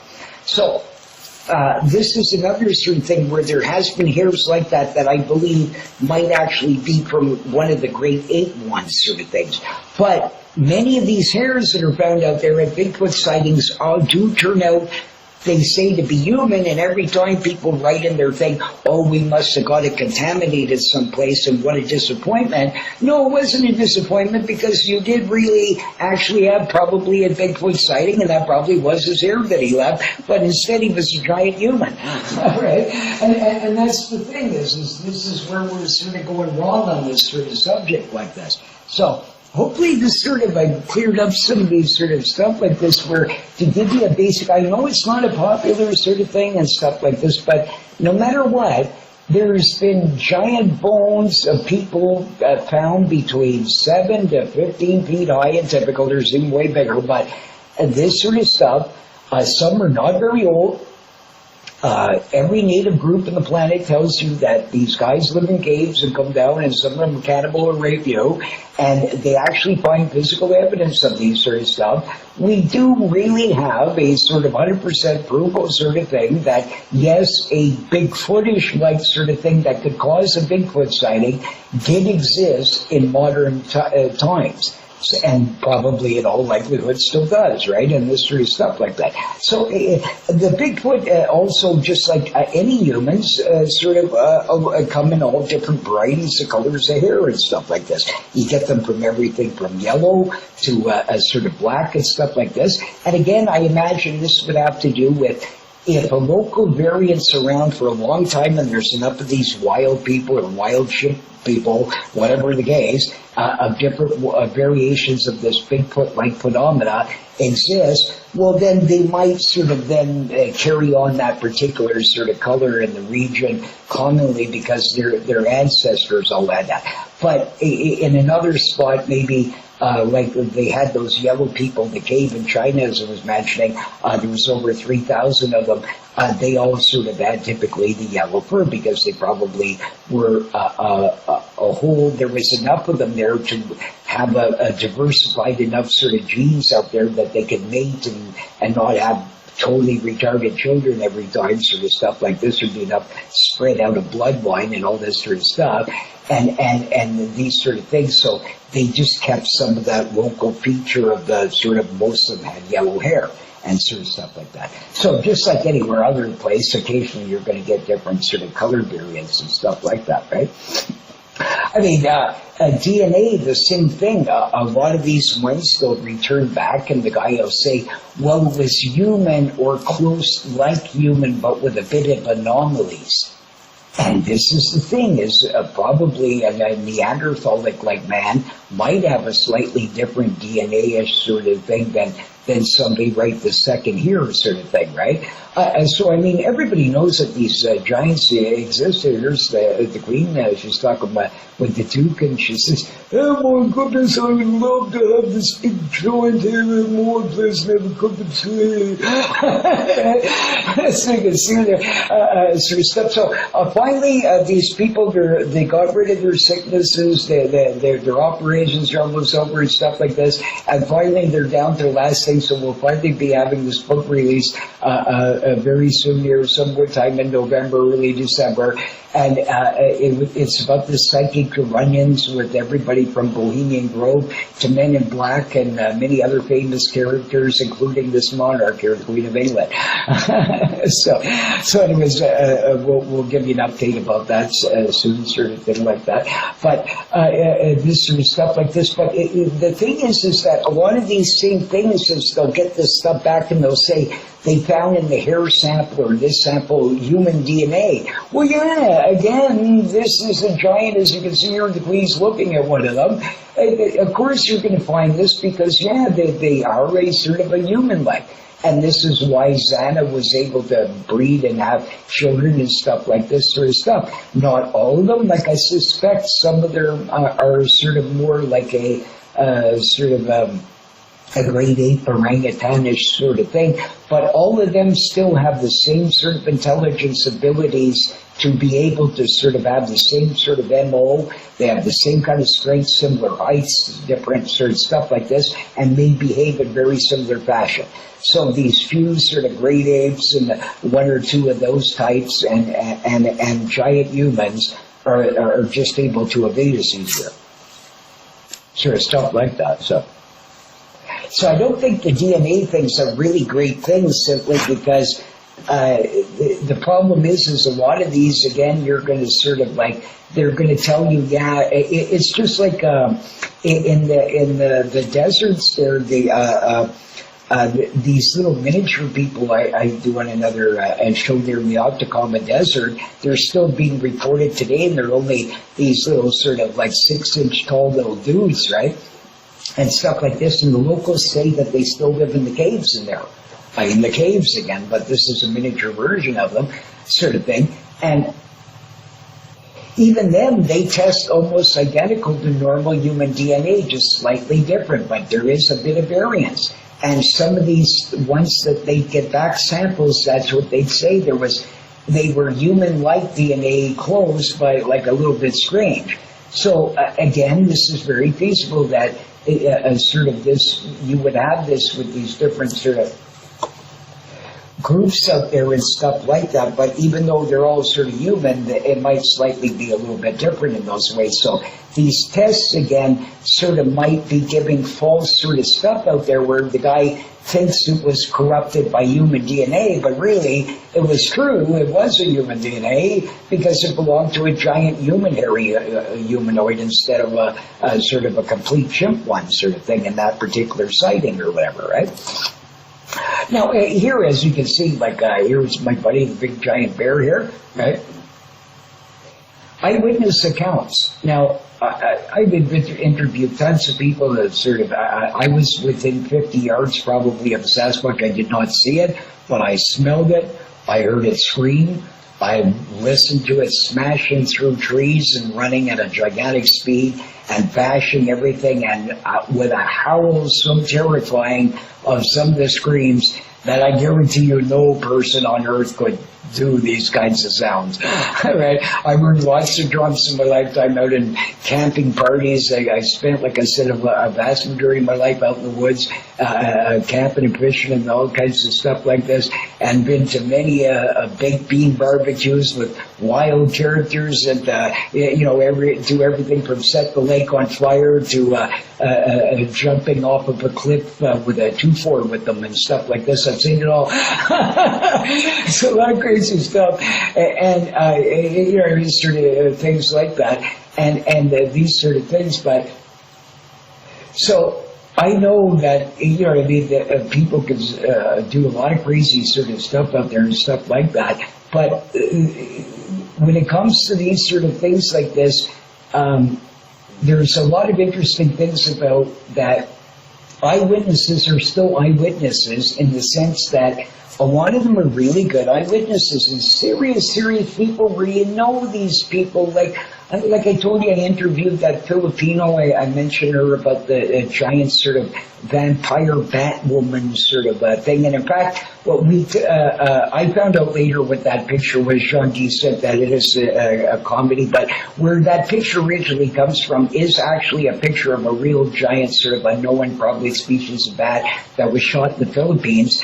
And this matches her description to 100%. So I can find corroborating evidence for her story and stuff like this, but she told me about this 10-foot bat lady that would fly down in her project occasionally and try and steal children, and actually had flown off with a 2-year-old child previously and tried to get her children once. Sort of stuff like this. So, I mean, eyewitnesses of this lady I knew was telling me the truth. I guarantee you, her face was starting to sweat of even mentioning the thing. She was petrified. Her family came in, different ones, and then she started speaking their language, and then they all started like nodding and going like this, and they looked terrified. Sort of, and this lady was like exactly like about 10 feet tall. She had a giant wingspan on her with some kind of boobs, like sort of stuff in the front, and sort of but a bat's face and bat's like body, but they can actually stand up on their two legs and they'll sort of look around sort of stuff like this. So they can do strange sort of stuff. They're not like typical bats. They don't hang upside down sort of thing. So this sort of stuff like this. Now, so people can be like, I know there's people that make mistakes, and a wave might be the Loch Ness Monster and all that kind of stuff, but I totally agree with the Joe Nichols out there that quite a few of these can be like that. However, there's way too many that can't be like that, and I can't start using the Joe Nichols sort of stuff here, because I know that that would be silly. I can't say it was a wave when I can completely see an 8-foot head coming out of the water and he's, eating birds as he's flying by. I can't say that anymore, right? So now I gotta go on to something else. I might still be skeptical, but at least I'm gonna have to come up with a different theory here, right? So the main thing that you get is the bears. And I would suggest that probably quite a few, even some of the witnesses I had, sort of stuff like this, some of them probably was a bear, okay? It's feasible, the more farther the distance is, depending on how long that they see it and sort of stuff like this, but well in excess of probably about like 70% of the sightings I investigated or have read or stuff like this is not feasible at all. I mean, bears can't sort of like, even when I ran across this sort of up in Queen there with this wild man of the woods thing, I mean, bears can't stand up 10 feet up in the air and start walking giant strides and being able to smash tree branches right at their base, sort of stuff like this. I've watched bears in many sort of things. I wrestled a Kodiak Alaskan brown bear in a sort of show at the sportsman show once, and sort of stuff like that, and sort of thing. And I also hand-fed bears and stuff like that. So I mean, I'm quite used to looking at them and sort of stuff like this and that sort of thing. So the thing is there's too many things about them that they can't do that won't fit in with even the sightings sort of I had, even though I didn't see it. There's other things that it did, it made it impossible to be sort of a bear. So it's fine to use the bear answer, but only if the bear would be applicable to that particular sighting. So if you find 20-inch footprints, there's no mid sort of thing in the middle of the footprint, no claws, no anything to indicate each footprint looks totally human-like, and each footprint, its toes are different in the next one to the next one, and all that kind of stuff. Well, you can't keep saying bear here anymore because there's no claws, there's no double imprint, the footprint's way larger than what the thing is and stuff like this. So now you got to get rid of the bear thing, you got to move on to the next thing. What else could it have been? So either A, it's a genius faker, or B, it really is some kind of giant wild man or ape species walking around out there, right? Sort of stuff like this. Also, the ears and the ape-like face and stuff, in gazillions of reports, sort of stuff like this, never match up with the sort of bear phenomena at all. Sort of stuff like that. Many of the bears that we have in many regions where you get Bigfoot, they don't remotely get that big. I mean, not even close to a typical size of a Bigfoot, sort of stuff like that. Black and brown bears here are quite smaller compared to, I mean, once occasionally you'll get these giant freaks like 8, 9, 10 toes, sort of stuff like that. There's these odd rare bears that will occur from time to time of great size, but just like any other creature. But in typical, most of them don't even fit in the sort of typical Sasquatch sort of sightings. Very rarely in the wild do they actually walk a bunch of feet. They do it occasionally. There's films out there of people training them to do this, or some do it naturally, the odd one, a little bit, but nothing of the normal strides or any of the sort of stuff like that. So depending on the human being, this sort of thing certainly does not match with many of the sightings out there. So it's not really sort of like, you'd have to look at each sighting. So if the guy says it was 10 feet tall and you find the footprints and they're 20 inches long and they're 8 feet apart, well, no, it's not a bear here. So we'll eliminate that and you go on to something new, right? So it all depends. But if you, the guy said, oh, I saw some kind of furry head that's half sticking out of a tree, and then it went roll and it disappeared, and I'm sure it was Bigfoot. But then you go there and then you find sort of like 8-inch tracks with claws in them of the sort of thing like this. Or the guy says that it just stood up for a second and then it went down and sort of then galloped away, or different stuff like that, probably then would indicate likely that no, it's not Bigfoot anymore. Sort of, it probably is a bear, sort of thing like that, or some other sort of creature, right? So then you can eliminate this sort of stuff. So I'm saying again, you should always be skeptical of stuff like this, but also you can't use skeptical answers if they don't apply to this thing, right? So here's this ancient family here where a whole bunch of their kin had actually been born with this sort of furry sort of disease. And so they made paintings of them and stuffed portraits back in those days. So look at this guy. I mean, completely. I mean, seriously, if you saw him in the forest, if he wasn't wearing a suit, you would think that's Bigfoot.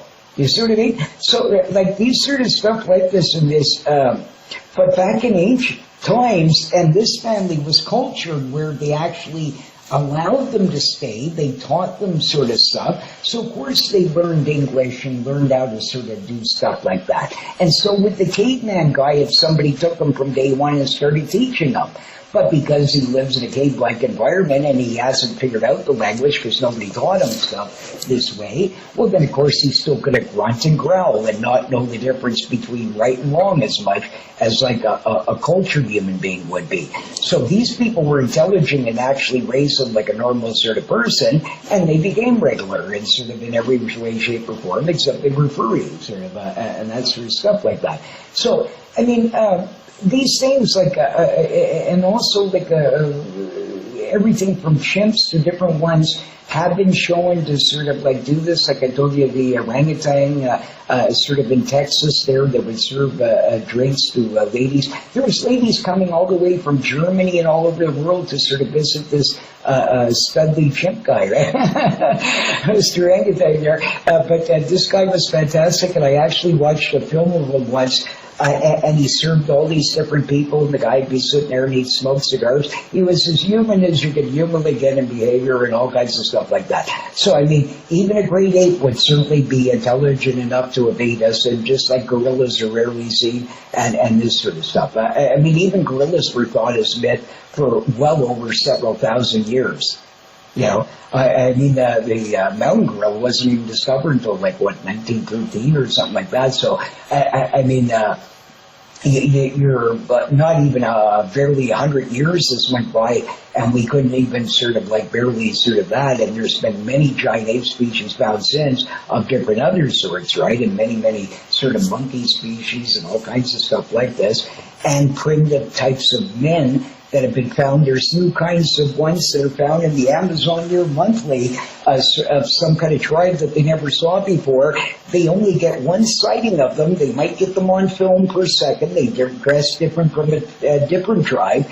Yet these people have never seen you in the entire universe until 2020 now, and we never saw them before. Yet they're right on the edge, outskirts of millions of people right around them in the forest right nearby them. And this sort of stuff like this. And they behave the same. The second they see any human beings and stuff like this, they hide. And then after that, it's even harder to find them. So only sort of more advanced little bit of tribes that are ballsy and gutsy and stuff might sneak around you and attack you or want to approach you.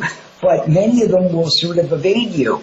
And I imagine if you were a big furry sort of ape man in the cave, you'd probably sort of get the idea that humans would find you sort of creepy and probably would be intelligent enough to know this, and sort of this would be another reason that they would sort of be able to evade you.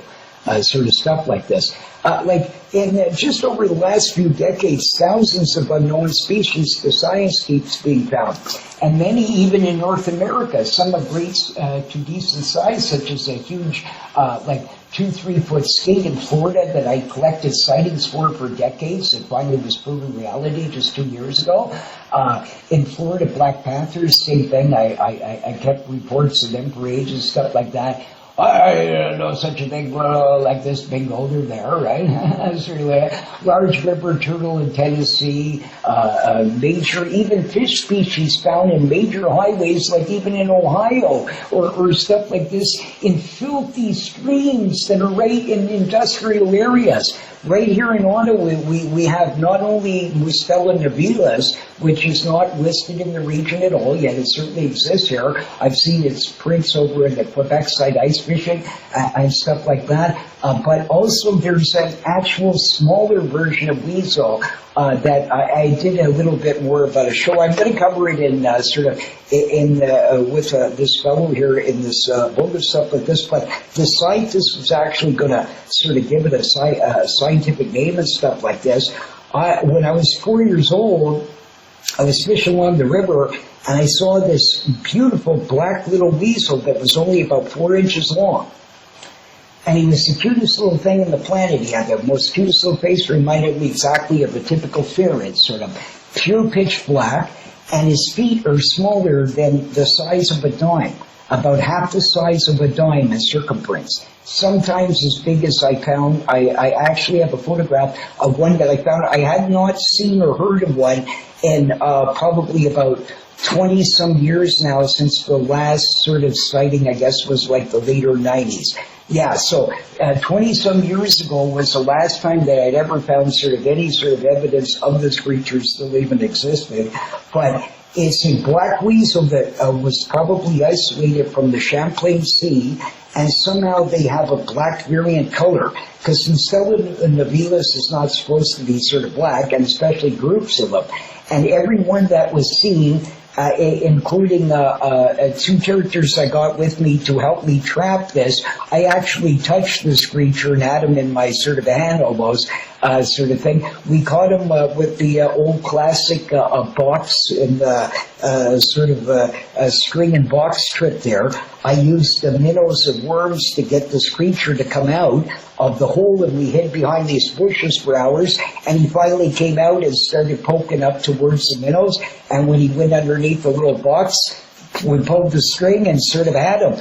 We actually phoned sort of scientists and tried to get them down there, and here's what the answer was. Oh, we're not going down there, it's a mole, kid. You don't know what you're talking about. I said, no, it's not a mole. It's some kind of unknown sort of weasel species. I've looked everywhere in every sort of books out there, Mustela nivalis, the world's smallest known weasel, all the other ones, but this guy's even smaller on average. So either he's a local variant of Mustela nivalis that actually just gets a little bit smaller than the typical Mustela nivalis is, and for some reason, because they were landlocked with the Champlain Sea in this area, the sort of thing like this had developed this black sort of color where all of them have pure black on them.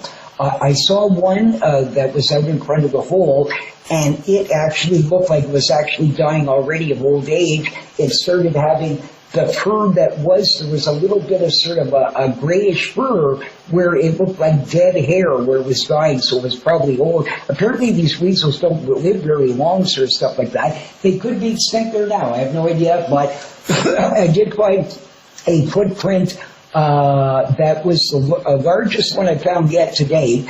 That was about the size of a dime, that did match the other footprints and stuff like that, and I found that on a mud bank.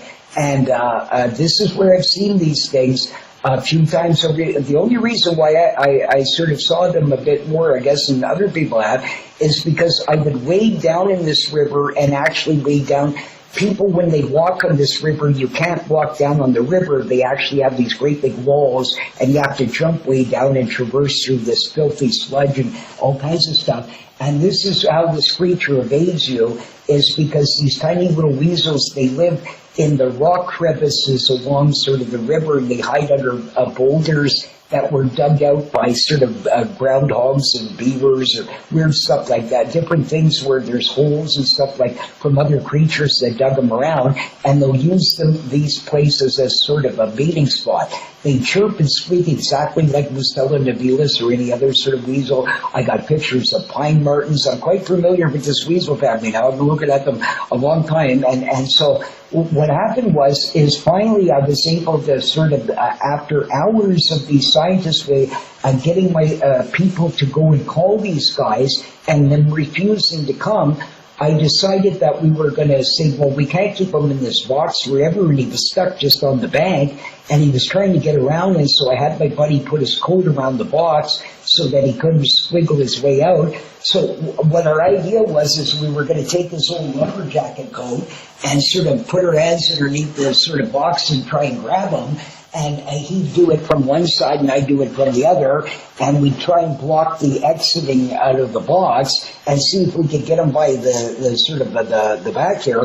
But what happened is first when I stuck my hand in, he sort of scooted past me, and then he actually scratched at my buddy on the other side of it and slipped underneath him, and away he went. He shot right back into this hole, right? Sort of thing like this, but when the thing had came out, I had taken a couple of pictures and I'd gotten them to another camera, sort of thing like this. And sadly, a couple of them came out blurry, but one came out crystal clear, and 100% any human being in the world. So then I went to the scientific community and said, hey, look, what's this? Are you telling me this is a fucking mole that is my beep, beep, beep? But I mean, I'm still upset to this day of how retarded sort of some scientists can be, where a person is trying to explain to you on the phone that, no, I'm not an idiot, I'm quite familiar with sort of animals and stuff like this, and trying to convince you that something is actually very unusual and different here, and you need to come out and look at this discovery, yet these idiots wouldn't come. And sort of stuff like this. But then once they saw this one Polaroid that I was able to get out of this sort of thing like this is bingo. Then sort of now we're in action. So then I got some response. The guy said, oh my God, like this is fascinating. And he said, how big are these? And all this kind of stuff. So then they started sort of researching this. I never heard anything about it. And then years later, that was the end of it. I didn't hear a damn thing about it. But then years later, this is quite retarded. Somehow this scientist guy had finally, one of them that was contacted about this, had found a couple of their bodies apparently dead or something, and had examined them compared to normal Mustela nivalis and different ones, and found them to be different. So he was going to describe them and call them some kind of new sort of species. But amazingly, this guy apparently in the whole article never even mentioned how he came across these or who did actually is responsible for this. It was actually 100%. I'm the one who took the photos. I captured the thing with a sort of a box with my buddies and did all the thing, and I knew that this animal probably was unknown to science, or if it wasn't Mustela nivalis, that it wasn't known in the area anyways, and I thought they should still know about this. And I would like to know, how is it that they're smaller than Mustela nivalis is typically, and why are they always black? Because I've never seen any photos of them being pitch black like that in any of the sort of books I had seen over the years, right? So this was the mystery to me. I wasn't 100% sure. I just knew it was either some kind of either a black version of Mustela nivalis or some kind of microferret, exactly sort of thing like that. Or some ermine or some kind of species like that that's way smaller, unknown, that sort of, because these guys, the biggest one that ever I saw was about maybe 5.5, 6 inches long with the tail. So average Mustela nivalis as an adult is usually at least 6, 7 inches, or in this sort of range. So these ones seem to be like at least about a 20 to 30% smaller. So, but anyways, apparently this article was in this Ducks Unlimited magazine, or one of these sorts of Ontario fishing or some kind of duck magazine, and a buddy of mine actually saw this thing and said, oh my God, like this, and he was all excited and wanted to bring it to me, and then he sort of lost it, and we've never been able to track down the story. So if anybody ever out there listening to this and actually knows, they might recognize this. This would have been in the 90s, let's say, like later sort of midnight, somewhere like anywhere in the 90s. I don't remember exactly what year it was or whatever, but apparently this guy sort of at that time was going to do this, And I would have liked to know, and as far as I know, I don't know, maybe he never got around to doing it or whatever, but I'm the actual first person to catch the thing, touch it, sort of, and sort of all that sort of stuff like that. So sort of stuff like this. So if it never was given a scientific name, the Mustela occultum, sort of like that, or sort of stuff like that, some kind of name like that would be for him, sort of a thing. But basically, it's the world's cutest sort of little weasel, but each year the odds of them surviving is getting below every second. Our river systems are so filthy. I'm doing another documentary on this kinds of stuff like that. It's already been mostly filmed and put together and stuff like that, but a lot of it hasn't been sort of fully edited and put together in the way that's wanted and sort of stuff like this. But I'm doing a documentary about these pollutions and how it's destroying our fish populations and the introduction of these foreign species and all these kinds of stuff like this. And these kinds of things, and it's absolutely terrifying what we're doing to our water systems, and people aren't realizing this because our cities are getting way more overpopulated. We bring in people from many cultures that have throw garbage in all their river systems all the time, and they think nothing wrong of this. And this sort of stuff, and now we're destroying our sort of habitat at a massive rate. And in this river, when I was a kid, I used to go down there and catch between like 50 to, one time I caught an incredible 178 smallmouth bass in one day. Like it was a 16-hour stint, almost, sort of stuff. It was from very early in the morning to quite a bit in the evening. But casting straight like that, I caught that many fish in a day sort of time, sort of thing.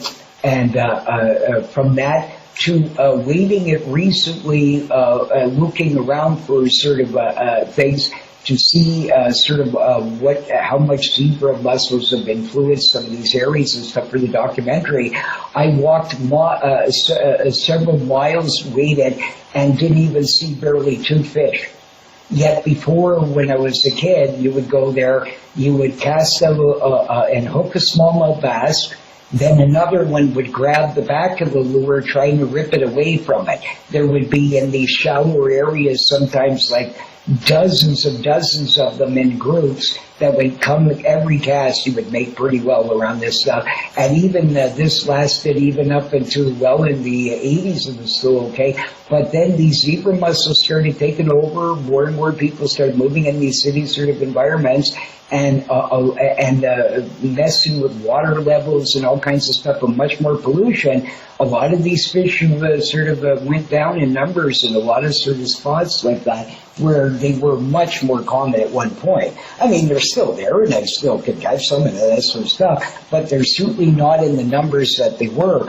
There used to be, like, I used to all the time, quite often, you'd catch, like, a different sort of rare minnow species that was in the river. I'd see them when I was a boy. I'd catch them and put them in my aquarium and stuff like that. Eastern silvery minnows and different ones like that. Some of the otter ones. And to find, like, they claim they're extinct in the Riga River, but that's actually not true. I saw a person about, when was it, 4 or 5 years ago. I was going to grab it off of them. They was using little worms. They had a cane pole and stuff like this, and they actually caught one right below at Hobbs back there, sort of stuff like that. So they still exist in the river. I used to catch them quite frequently with tiny little hooks and stuff like that, a little piece of dough and stuff like that. I'd catch my bait in the morning and stuff for different sort of species of fish. Way back in the day, I used to do a lot more live bait fishing and stuff like that, and that sort of stuff. So scientists are wrong about many, many things in the region of stuff like this. Like, as a for instance, over in the Tennessee River there, the green sturgeon, these guys have done study for years and had big laboratory there going out every day looking for these green sturgeon. They were just about to say that they were extinct because they couldn't find any and stuff like this. Yet a guy only a few yards from where their laboratory place is as they were about to do this, caught a whole bunch of them in just one day fishing there. So this is the thing, is that scientists have this sort of mentality that this guy thinks he's sort of, because he's a scientist, that he's the only one that sort of knows everything about the fish, and this sort of that he's an ichthyologist, sort of thing like this. But I mean, this is ridiculous. He doesn't listen to anglers properly and stuff like this. In the Otter River, here's some of the species I've caught that are not supposed to exist there: a bowfin, a white bass, American shad. I even caught an albino catfish out there once, sort of stuff like that. I caught a leather carp in there, a mirror carp, stuff like that. So there's even variations of them. They're extremely rare, but some areas are actually quite common in some sort of areas in Canada where they do have, where somebody either stalked them or whatever, where there's more of them around and that sort of thing like that. I've heard of Atlantic salmon caught in it, lake trout, sort of stuff like this, and a whole host of variety of species that are not supposed to live in there, including a darter that I saw in the 70s that I've still never been able to identify. The only one it looks supposed to is a little bit like a tippy canoe species, but they're only supposed to get as far as New York. So one way or the other, either the species lives here unknown to science, or that it's not one and it's an actually unknown one. So if any scientist is listening, if you want to listen to me, I'm quite a serious guy, and I 100% saw this thing. I've watched it for a long time.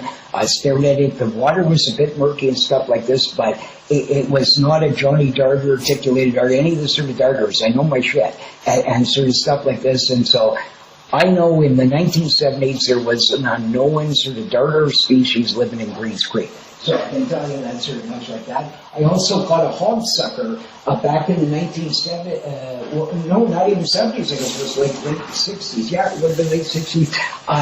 In this a pool in Britannia, ages ago, probably very few if you're from the Ottawa area would remember this, but they actually used to have like a swimming pool at the Britannia that was for the little kids and stuff, but it was actually just this round cement thing where the river came in.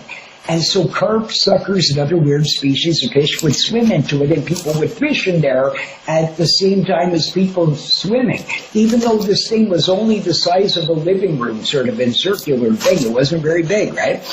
And I caught this hog sucker because I caught them in the States like this, and sort of stuff. The only one I've ever seen, and I'm a sucker expert, I've caught over 50 species. I've hunted for them all the way from far northern Canada all the way to sort of here and all through the United States, sort of stuff like this. And I've caught quite a few that are over considered world record sort of sizes in this region. Silver red horse suckers, I've released up to like 34 inches and stuff like that. One giant specimen I had marked on a side of a rod, it was 35 inches, but I didn't have an official measuring sort of thing with me. And many of them in the 27 to like 31, 32 inch sort of range like that, and sort of stuff like this. And the world record's only like 28 and a half inches long. So I quite know my suckers, everything from silver red oars to short head red oar, all kinds of 5 million sort of stuff like this. And so I like these kinds of stuff, and I guarantee you that's what it was, and I've never seen one since. Even though I fished on the river for over 5 decades, and fished for these species all over the place, quillbacks, all kinds of different unusual species of suckers and stuff like that. And I love unusual fish from the gars, all the unusual sort of stuff. So I like fishing for these sort of stuff, and I'm one of the first earliest people to have interest in any of these sorts of subjects, because I've been doing this since the 60s. I've been carp angling even here. By the time I released my over 25,000 carp, over 25,000 carp I had recorded,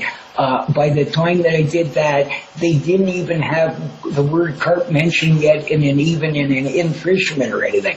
So, like, I mean, sort of, I was way ahead of my time in sort of like the angling world and that sort of stuff like that, and traveled all over the place, and that's what this upcoming book's about, of lake monsters and stuff. I also mentioned a lot of sort of angling like things.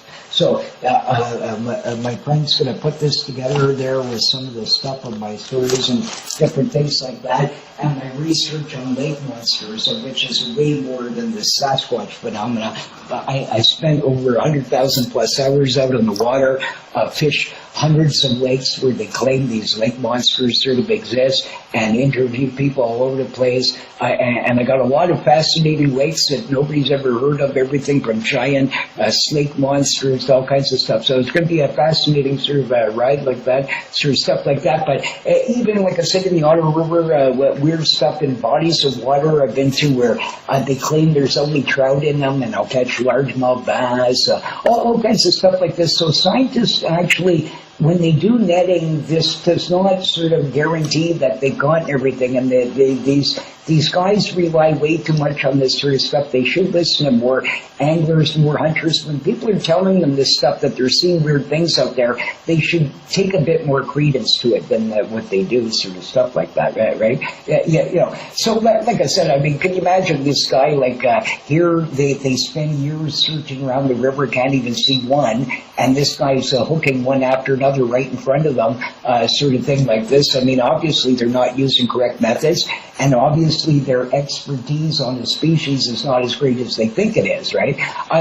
Just like in some of the sort of stuff I've done, I did projects at school in grade 3, for crying out loud, over 100-page project on my sort of theories on how some northern pike and largemouth bass and different species may be complete loners and live a complete sort of loner lifestyle where they hang around a certain particular log or sort of stuff from the time they're born till they die, and then other types move in and out in different areas and feeding routes and stuff like this. And all these things have been proven now scientifically with people putting stuff inside them and monitoring. And I wrote about this in sort of way back starting in the early 70s, and these kinds of stuff like this, right? So, I mean, I was very much ahead of my time in these sorts of weird sort of ways. And so I see that scientific sort of stuff is quite often inaccurate. Like I said, look, I've been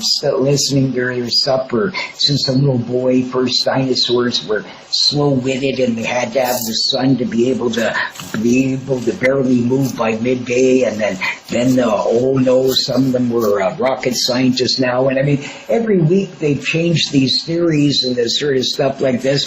The newest ones that they were birds, yet ornithologists, the world's leading ornithologists completely will tell you, no, those are not sort of bird scales. Those are not bird feathers. Those are actually scales. So these guys don't even sort of like, even amongst themselves, they totally argue, where you got one scientist trying to make the dinosaur bird, yet bird scientists are telling you, no, it's not one. Right? So, I mean, you have all these sorts of stuff here where these guys, you have to remember that science is a lot of its theory, and these guys, even though they may be very intelligent and all this sort of stuff like that, they live in a sort of a laboratories-like world where they were taught as Darwinism or this or that. So they have these beliefs in a certain sort of a way, and that's it. They don't sort of vary from this sort of stuff. Science has to see like the physical thing right in front of them. The guy's got to be able to stick his nose right up Bigfoot's rectum sort of before he's going to sort of accept that, sort of stuff like that. But, and they have a very sort of like, no sort of process about, like, they don't sort of have an ability seemingly to think out the box. And so they sort of like, they constantly just go by the theories that they were taught in the schools at the time.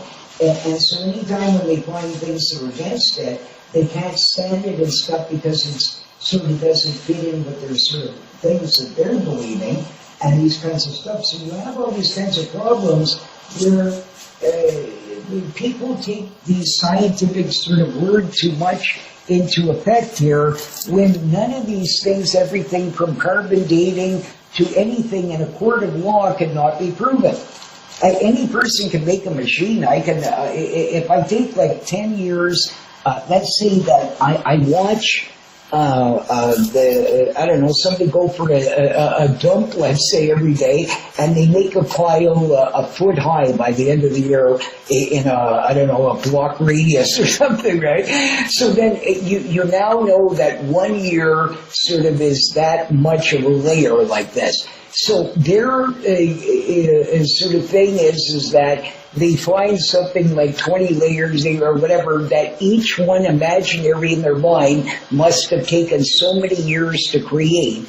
And then any person can calibrate a machine to sort of say that 1 year an inch is thick is this many years, and so that, the machine says it's 200 million years old, but I mean, that doesn't really mean that. That's just theory, because the guy programmed it on the theory to work that way. It doesn't actually really prove that the item is 200 million years old, sort of stuff, right? So there's a lot of problems with science where, sadly, real science, where you got something physically in your hand, is mixed in massively with theoretic science of just young teenage people, half of them, that the guy has an imagination, he's sitting in class, he's tired of listening to the professor, so he starts dreaming up some new sort of scheme. He writes then his own little theory, and then these old guys, if they believe it, those sort of start following it, right?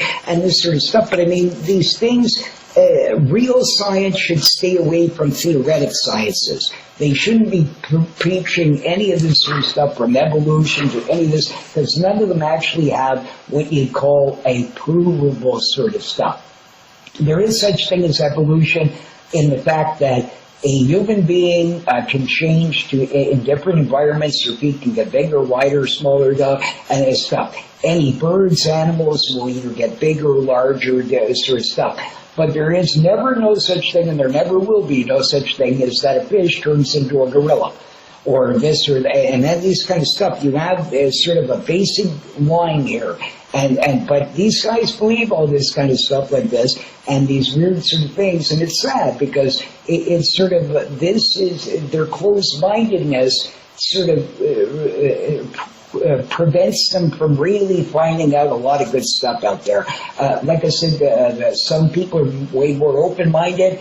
The lady scientist that listens to the natives' stories and believes them instead of thinking that they're imaginary like the rest of them do, she ends up proving all kinds of species exist, whilst with all the other pumpkin heads, the gang out there, the critics, they don't get nothing and no rewards, and they're just sitting there grumpy in their sort of office dreaming of whatever, right? So, like, I mean, it's sad, but I mean, seriously, the scientific community should actually get away from theoretic science community. They should sort of kick them to the side and say, hey, sorry guys, what you're blabbing about is not provable until you can 100% prove it to me. Put the dinosaur right on my leg here and get him to give you a big kiss, sort of thing. We're not going to believe your theory or accept it. It's a great idea, and we don't mind, have a problem with it. But, I mean, we're not going to preach it as fact. We're going to make sure that everybody knows it's a theory. But they don't do that. Everything's preached pretty well. They'll say the word theory, they'll slip it by real fast. But the way they preach it is always like as if it's pure fact, and anybody disagreeing with any of their findings must be an idiot or insane, right? Well, this is not the case. And I mean, this is sort of, there's all kinds of different sort of scientists out there that have scientific degrees that do not agree with the age of the earth to 5 million other sort of stuff, right? So, I mean, that's another thing is, so don't sort of always take, like, just because some scientist guy says that Bigfoot couldn't exist or this and that. I mean, you're listening to people, like I said here, where they're just going to tell you something's extinct, and then somebody 2 feet from them is catching them one after another. There was a guy, I remember there, this guy said, oh, this bat species died out 250,000 years ago and stuff like this. So he goes back the next week to collect more samples of them, and then he finds a whole group of them alive there, the same bat. So I mean, this is sort of like, I mean, you have to remember these guys. All of these guys were in some kind of class with a professor, Professor Bungawanga, and he taught them the belief of the time. But the belief at the time is going to be very different in 5 years from now. It's a new belief. And this is what the problem is that these guys just follow whatever theory you were taught when you were growing up and stuff like that. You're going to believe that sort of way. Then, or that you didn't like your professor, you're going to try some new theory and come up with some imagination that you dream up, like Darwin did, and this sort of stuff. And then you sort of then... You will write your own paper, and sort of this continues on. So there's real science, and then there's theoretic science. Real science, you can duplicate the same thing 10 trillion times. There is no variance, there is no anything. This is this, that, this is fact, right? But anything where I theorize, it could be, but you can't actually prove it and put it there, that's theory. So people listen way too much to these theoretic guys because they don't know what they're talking about. They don't know the species in their own lakes. They don't, lots of sort of stuff that they go on about that they actually really are totally shocked all the time when a new species is found, because they got this sort of pompous-like belief that they were taught all this great stuff that these guys before them was an expert. The guy was listening to some idiot previous to him. This theoretic stuff has been going on since Darwin's time at least, sort of stuff. And sort of each one, sort of the next group wants to bypass their professor and get their own new paper out there. And so every week is going to be something different. They're birds, they're Bigfoot, they're Godzilla, but these things isn't provable. Only stuff you can actually 100% prove should you be taking from the scientific community. The rest of it, you put it in the sort of, like anything else, it's just theory, right? Sort of stuff like this. Like many tribes, they were saying, being discovered all over the place and stuff like that. I mean, you know, and the other sort of stuff, like, I mean, look at some of these things are astonishing. Like just recently, just a couple of years ago, this is out in a desert area. So if you imagine, there's no forest around anywhere. This is open plains area where thousands of scientists and people have traveled for thousands of years to this region. Okay? Yet, just only a couple of years ago, a giant new horse species was found there that was thought sort of like extinct for sort of a gazillion years ago sort of idea. Just, and these are like a huge, great big sort of giant horse here.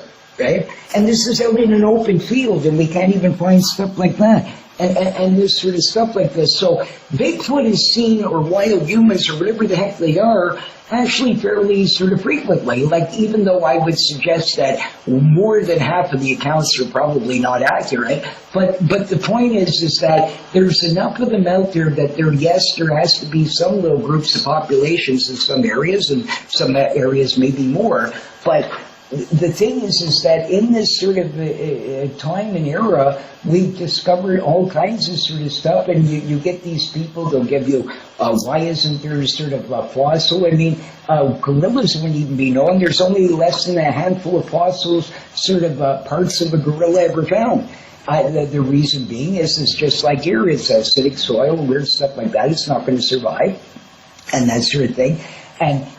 But these scientists, if it wasn't for Paul de Choiseul or ones like that killed the first gorilla, like a sort of thing that brought back specimens, sort of thing, these people still would, if you were only going by fossil record, a gorilla wouldn't exist. It's only because real people, and most of these scientist guys, they don't want to admit this, but well over 98% of species was already known by locals there and knew what they were, and many of them have a name for them. But this guy wants to come around and get on his paper that he's the big discoverer of it. But I mean, the local people know about it. Why are they retarded? They knew what it was. They're the discoverer, not him. Right? But he's the first one that's going to put the paper out about it and sort of stuff like this. And just like even with my Weasel thing and stuff like this, just because the guy's going to do the paper or was going to or whatever, that doesn't, he's not really the discoverer of it. He had below zero to do with it, really, sort of thing like this. So this is another thing about science that I sort of, I find too, a lot of them sort of like, they'll play down the sort of native accounts, but yet this is where they got the information, this is how they caught the creature. Because the natives caught him themselves, they didn't actually catch him. Because they're not really that good as what they claim, right? So this is what I'm saying, you can't be, just because you're a scientist and trained in some kind of field, doesn't mean that you actually have the proper expertise to catch unknown sort of animals or any other sort of thing like that. So I'm very skeptical of the sort of many of the, especially theoretic sciences and stuff like this, because every week pretty well the guy that said he was correct before, now a new one says he's incorrect. So I mean, why any people listen to any of this stuff is sort of, I'm more into factual things where I can physically, yes, the Lovelock Cave, yes, there's a couple of giant skulls that I can go look at, and sort of stuff like this. I'm listening to people telling me this is exactly what they saw and they did that, this and that. But when it comes to theories, if I have a theory that, the Martians are living all in our toilet systems, I would need proof of this. I'm going to have things that sort of like something that I can grasp onto, at least to make the story sort of, I'm going to have to go down into the sewer systems and start looking for these Martians and see if I can find anything, right? You can't sort of like, but this is the issue is that you have sort of this, these guys sort of, have these beliefs and these weird stuff because they believe in some of these theories. So anything that's found against it or is unusual, or how could it be that we miss the species when we live right here, or we're the great scientists? It's their attitude. They need to have a much more open mind, say, hey, look, I'm just a guy in a laboratory. It's very possible that I didn't see this creature out in the woods before, and sort of have a little bit more open mind to this stuff, because many of them end up being reality, right? So that's the thing. Sort of stuff like this. Like, I mean, even this golden monkey ape here, sort of thing. This guy actually discovered us.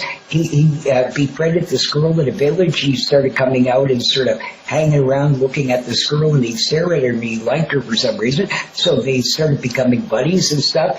And here these scientific groups have been in this region for hundreds of years and all this kinds of stuff, and nobody ever ran across this creature before or anything. And he sort of came in and discovered us, sort of. And this guy says, hey, what kind of ape is that? He says, well, I never seen one of them before. And this guy was sort of thing. An expert on these sorts of stuff, so we started doing some investigation. It was an unknown species of science. So, I mean, even where scientists have groups sitting right around there every day, even in the Galapagos, quite a few birds that were thought extinct hundreds of years ago have been found in recent times, yet there was people staring at these cliffs day and night with cameras and filming and everything and never seen one. Right? So, and whales, the same thing, new species of whales still being found. Yet none of the mariners even recognize them.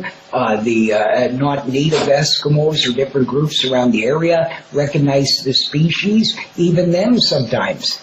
Yet here a breathing giant animal is able to evade us. So why people are so skeptical of this sort of stuff when constantly they're being found new sorts of stuff is very strange to me. I actually like, even in the Bahamas, can you imagine the Bahamas?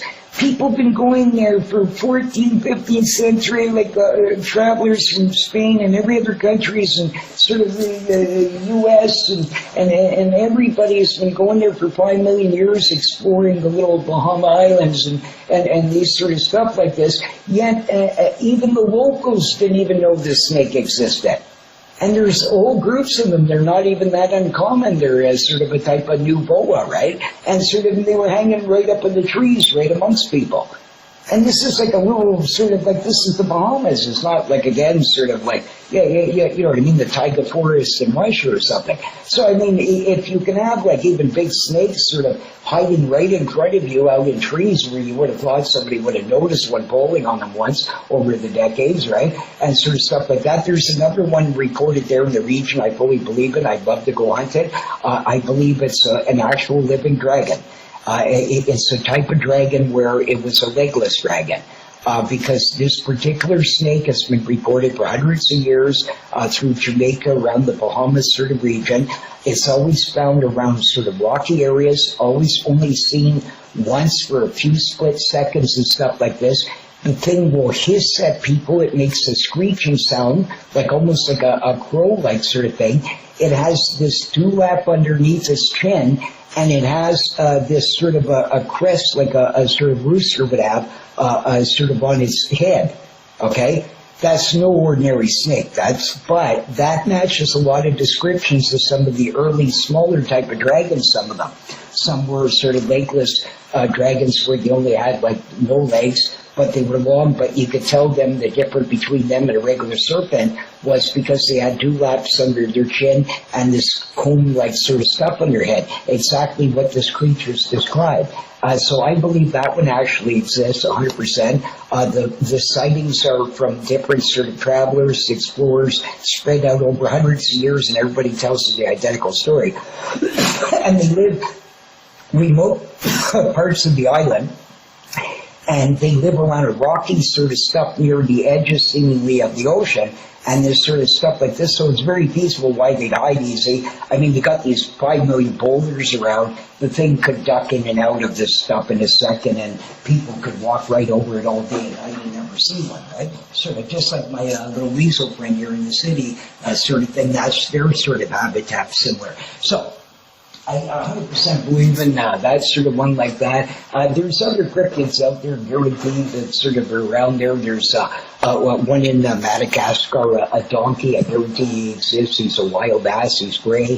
He has gigantic ears so big that they're so huge, it's an adaptation for him to be able to fully cover his eyes and sort of parts of his stuff, because these flies that they have there are so bad that they bite on their eyeballs all the time and stuff. So this particular burrow-like species developed this longer sort of ears to them and stuff like that. Guaranteed he's real. Hundreds and hundreds of years of report. Very rare, but they live in this thickest sort of like corn-like, cane-like sort of weird fields and stuff where if a human's walking even like, yeah, you know what I mean, this creature could see you like a mile away through this stuff and sort of be gone, right? And apparently they're really cagey. They won't go near humans and sort of stuff like this, and a massive wild sort of ass-like creature. So there's another one out there. So, I mean, there's all kinds of these around the world sort of where scientists are dubious of these things. But, I mean, like I said, if you can find, like, even big, large snakes in just last year, you know, any sort of thing like this, in places that have been explored for massive hundreds of years on a little sort of island, I mean, come on, seriously, like, I mean, it's certainly not that hard to believe that actually some other stuff out there could sort of evade us, right? So anyways, hopefully you enjoyed this sort of show there. I think I've covered the sort of good, bad, ugly, a little bit about the Bigfoot phenomena. And even though it's not popular, you gotta admit that probably at least some of these stories where some of these people are claiming that they saw some kind of sort of wild man in the woods and sort of stuff like this. Some of them may actually be a primitive human and sort of stuff like this. And these stories are probably in all reality true. And this is why we're having problem with the DNAs and the hair samples and stuff, because a fair amount of them might actually be wild humans that we're seeing. And the other parts are just a few sort of ape-like sort of species that may even be more uncommon, some of them, or whatever it is, and depending on the area, that have the same MO and evade us. So anyways, stay tuned for the next show. I know this was a long one. I might even have to make it in 2 parts, so maybe I'll go part 1, part 2, or something like that. But this is the whole documentary of it. So anyways, hopefully you enjoyed it, and I awakened you a little bit about some of the evidence out there about some of this sort of stuff. So bye for now. Thank you.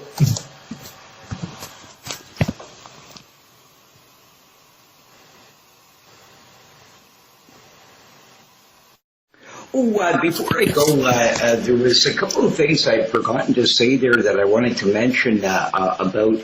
One was about the hairs. What I wanted to say is that there could be a conspiracy out there that maybe governments are purposely telling, these research places that are funded by them and stuff to just always return back false sort of what the hair sample is or stuff like that. The reason I say this is a proven fact. In Australia they do this. I can't prove this in the United States, I don't know, but it could be that a lot of poor Bigfoot researchers out there and different people bringing in sort of these stuff have been totally lied to. In Australia, what happened is that so many thylacine sightings over the ages and stuff like this with footprints, very recent ones. I've studied them. I looked at old films of thylacine. I've been fascinated by them for a long time, and sort of stuff like that. And for sure, there's a film in the 1970s that shows one that convinces me that yes, they certainly still live past the supposed extinction in the 30s, but.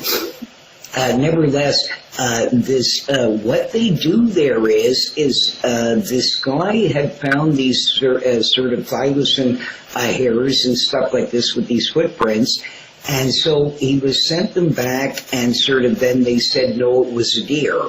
And every time every person sent these things in, they'll tell whether it's a yowie, a Bigfoot-like one, or these ones, or anything like that. They always send it back that it's a deer or some kind of a kangaroo or some kind of crazy thing that they'll say. Now, interestingly then, this guy got suspicious of this because he was positive this had to be a thylacine, so he actually went and met some people that actually had in their sort of bolts of hair samples original real thylacine hairs that were still in collections and stuff like this. So what they decided to do is they started sending them out to different government ones that would do these testing and stuff like this in these different laboratories, and all of them sent back same things, that they were deer and stuff like this. So either two things, either these people are complete idiots and really don't know what a thylacine a hair looks like, or B, that they're completely told to do this. So what if this is the same thing that goes on in the United States and other countries, where some government somewhere has told everybody that, you know what I mean, you get a warning of this sort of stuff, that the gang, anybody that you're going to send this testing to, and that's why occasionally in private laboratories where maybe the government didn't have its reach, that you'll get the guy give you a different sort of a finding. So I find that fascinating because this is a proven fact that they actually do this. And I mean, that's sort of wild. So I mean, if they do it in one country, who's to say in others that they don't use the same methodology? I mean, government's government, right? So that's one thing. Another thing, I made a mistake here. I was just thinking about this, but I mean, this has been a long show and sort of stuff. But you can see I'm quite passionate about this sort of subject. With the sort of, I had made a mistake there. I had said about the guy that did the sort of Planet of the Apes. That's not correct. Actually, it was a guy that did other sort of stuff out there in the industry for some other famous people and stuff like this.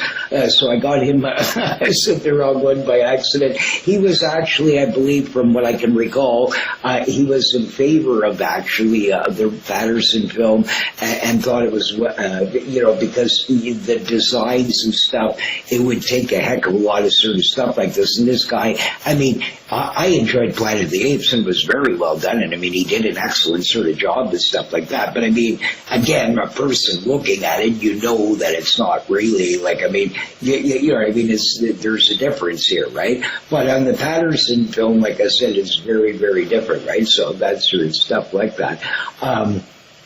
There was something else. Oh yeah, that was some other serious stuff. Like There was same thing like Peter Byrne there. I remember not that back long ago, he had sent back in the 70s, apparently had forgotten about it. I talked to him a few times ages ago. Yeah, a nice fellow and stuff like this. He was one of the earliest sort of researchers, and extremely hardcore. I mean, this guy's been at it a long time.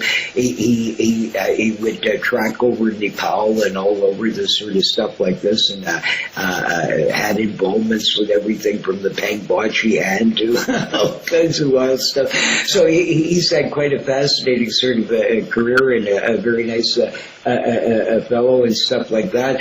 But he was sent back, and they claimed the same thing, a deer and stuff like this. So I'm hoping these guys, when they get these claims back that it's DNA human and stuff like this, that they're not throwing away these samples. Maybe we could get some actual honest sort of ones that would study these things and really sort of like, do some stuff. Like one scientist here tried to claim that this is a fascinating sort of a thing. This one scientist tried to claim that he had solved the abominable snowman because one of the hair samples he found actually belonged to this ancient bear that should be extinct for ages. Interestingly, too, in Eskimo sort of lands and stuff like this, way up in the northernmost regions of Alaska and Canada and different sort of areas like this, you get these stories of these by the native people around there, of these giant bears that are sometimes up to about 25 feet long. Okay, like monsters that can inhale you within like a blink of an eye sort of stuff. And recently a scientist actually found one of these monsters, and this guy must have been like a giant monster, right? He's like so much bigger than any known sort of bear. And this thing's only thousands of years old, proving that natives at one time, at least, really did see this creature, and since they still report it up in the most farthest northern sort of areas, it could be feasible that actually some of these still really exist, because this guy found one that isn't fossilized, it's not massively, it's only thousands of years old, and certainly would be in the time of man, sort of thing like this. Also, they have a giant wolf down there that I 100% believe exists. He's probably if anybody loves Game of Thrones there, right? Our good buddy, the dire wolf, he's probably really is a dire wolf. And so it's a most astonishing creature. Apparently this wolf is at least about 2.5 times the size of a regular wolf. He's got a gigantic monster head on him, but he has a pretty mean sort of habit about him. He'll decapitate people. He bites your head right off. And people that have visited this region, they've been found dead with their head completely bitten right off. Sort of stuff like this. And it's called the Wahila.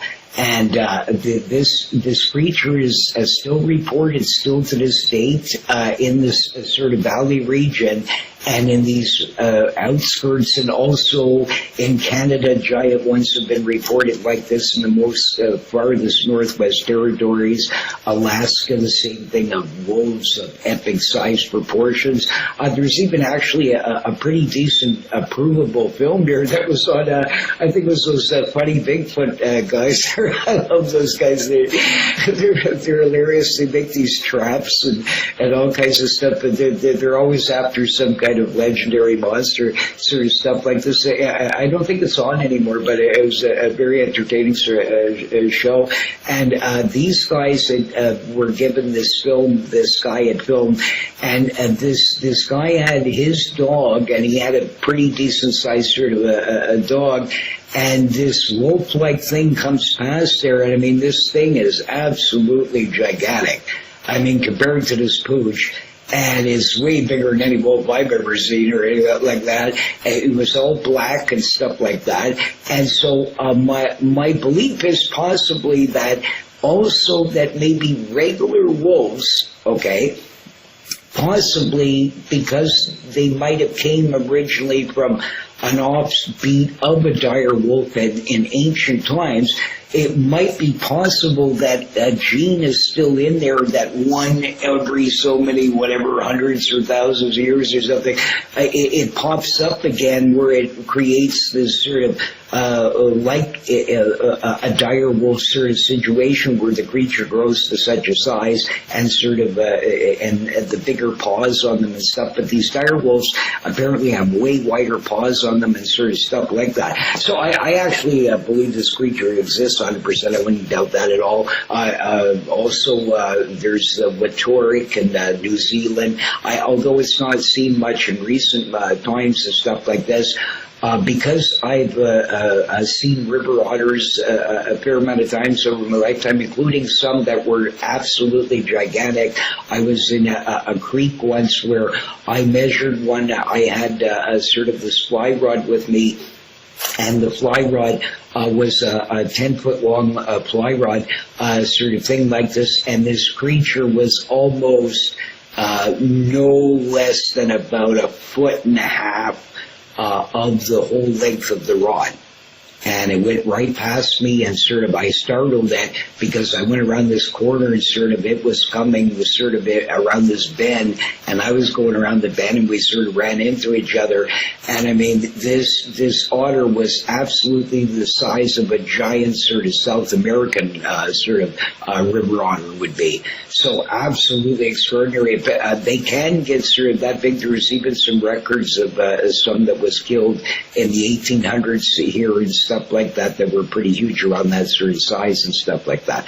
So occasionally they can get pretty monstrosity, sort of stuff like that. So because of seeing like any sort of ones out there, like different species, including that giant blue heron that I saw and stuff like that, it's possible that maybe like there's this giant gene sort of that comes out once or in a while sort of thing like this. But the one in this far north, they're always the same. They're usually loners, but it's seen frequently and sort of the same sort of thing all the time by these sort of natives that live around that sort of stuff.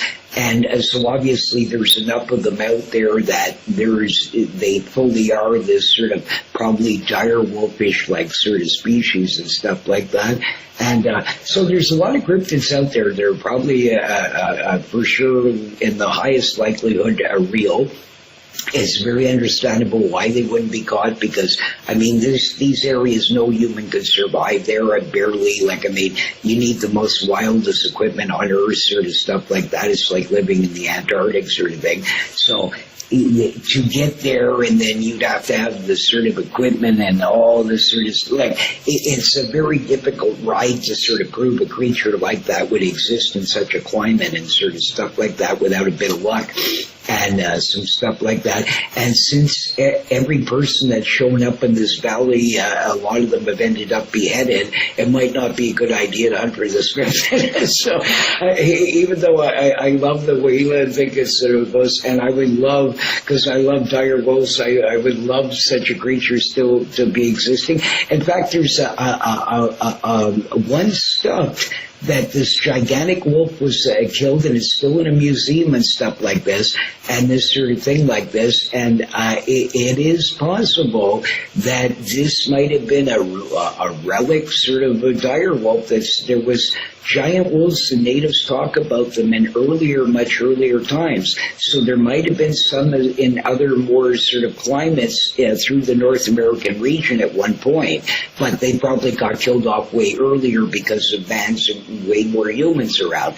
But in a place like that, they'd be able to sort of hide out a much longer sort of length of time and any sort of stuff like that. So besides giant bears living there, there's supposed to be 15 to 25 feet or more sort of long here, right? And the height of King Kong sort of idea, and these giant dire wolves. There's other strange creatures reported around there and stuff like that too that are probably unknown to science. Even here's another cryptid that I believe in. If somebody'd like to investigate this, I wish I was up in that end of the country again. I loved it up there. It was beautiful all through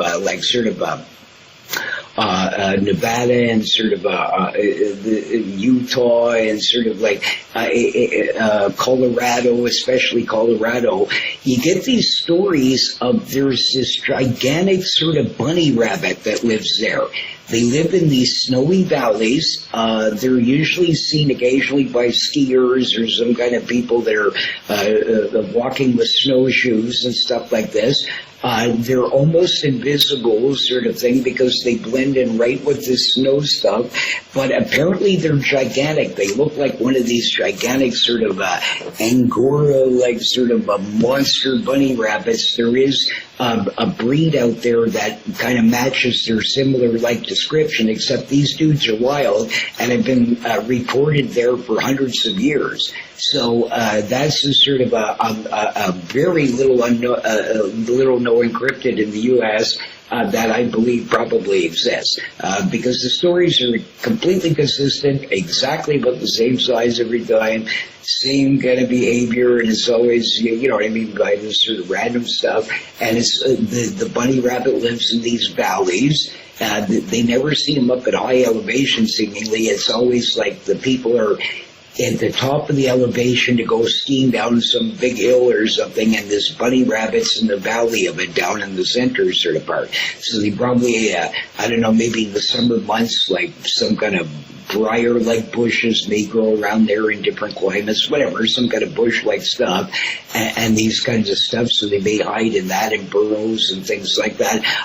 Actually, there's a bunny rabbit that has survived near a family of them, that is actually at the Rito Center in a tiny little bush. So you can have hundreds and hundreds of people that walk by every day in the city and walk by this no more longer than about a 10-foot long patch that's only about 1.5 to 2 feet wide, okay?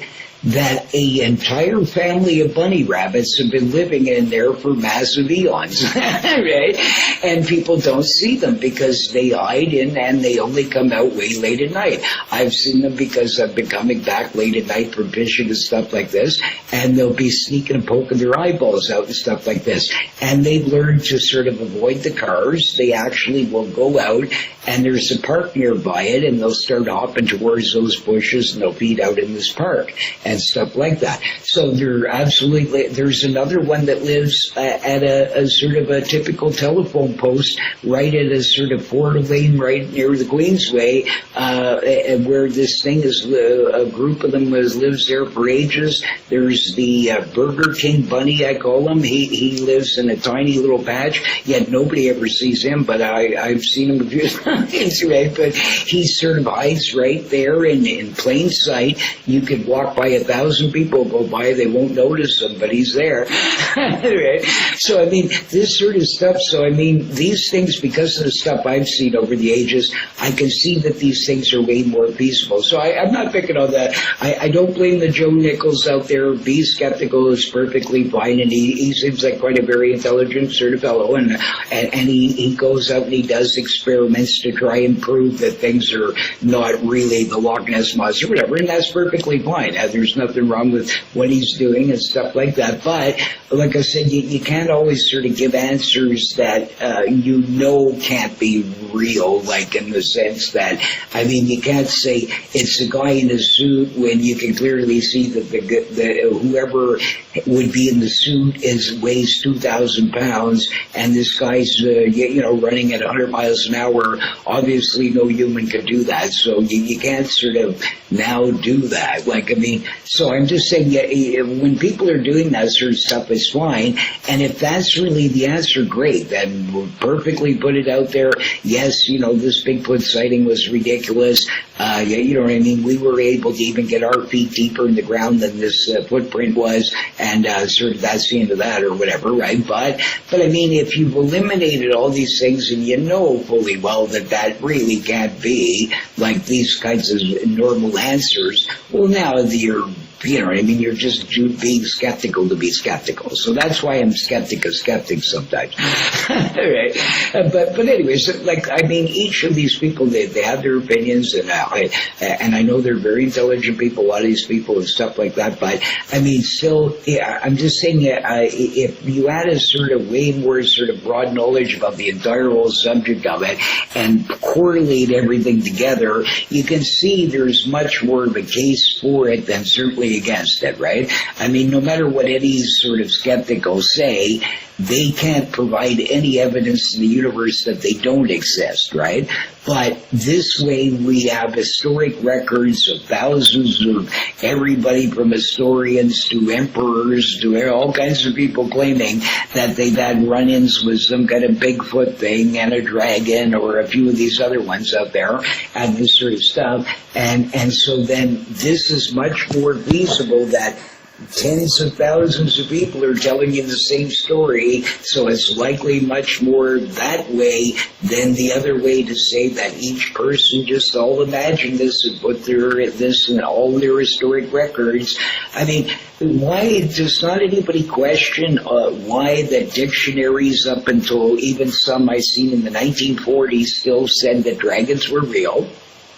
Why nobody questions this, that you think that every person below the 1940s was an idiot and didn't know anything, sort of stuff like this. I'm astonished how many people sort of believe that the dragons were imaginary, the Chinese found a fossil and all this kind of silly stuff. I mean, there's 5 million recordings of people fighting with them constantly, all kinds of sorts of stuff like this.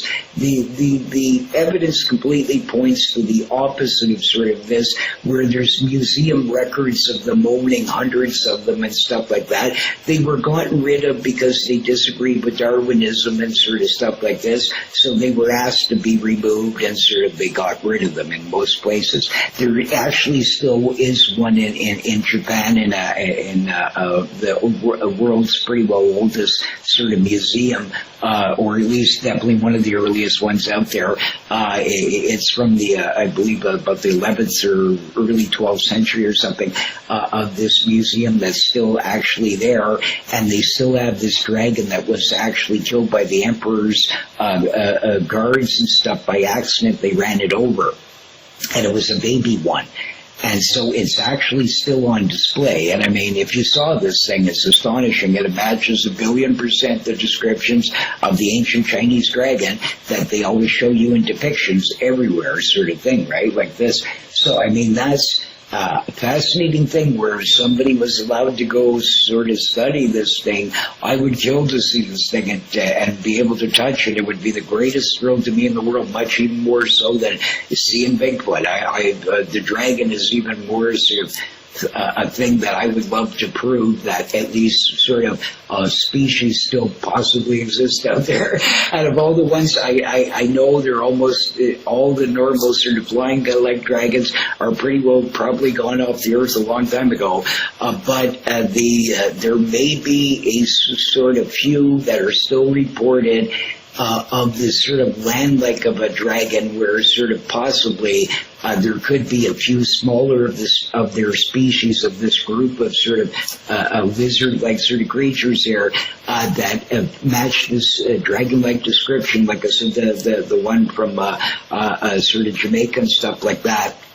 This crow-like sort of snaky dragon, right? This kind of stuff. There was these creatures, and they did exist, and they were hunted out because of sort of stuff like this. And the same kind of thing like this. There's just way more evidence for them than against them, and sort of stuff like this. So that's the bottom line with these things: is that it's great to be skeptical, but I mean, if you actually fully sort of look at the whole broad perspective, you're being asked to believe that tens of thousands of pieces of pottery to ancient wall depictions showing everything from dinosaurs to Bigfoot-like sorts of stuff, right?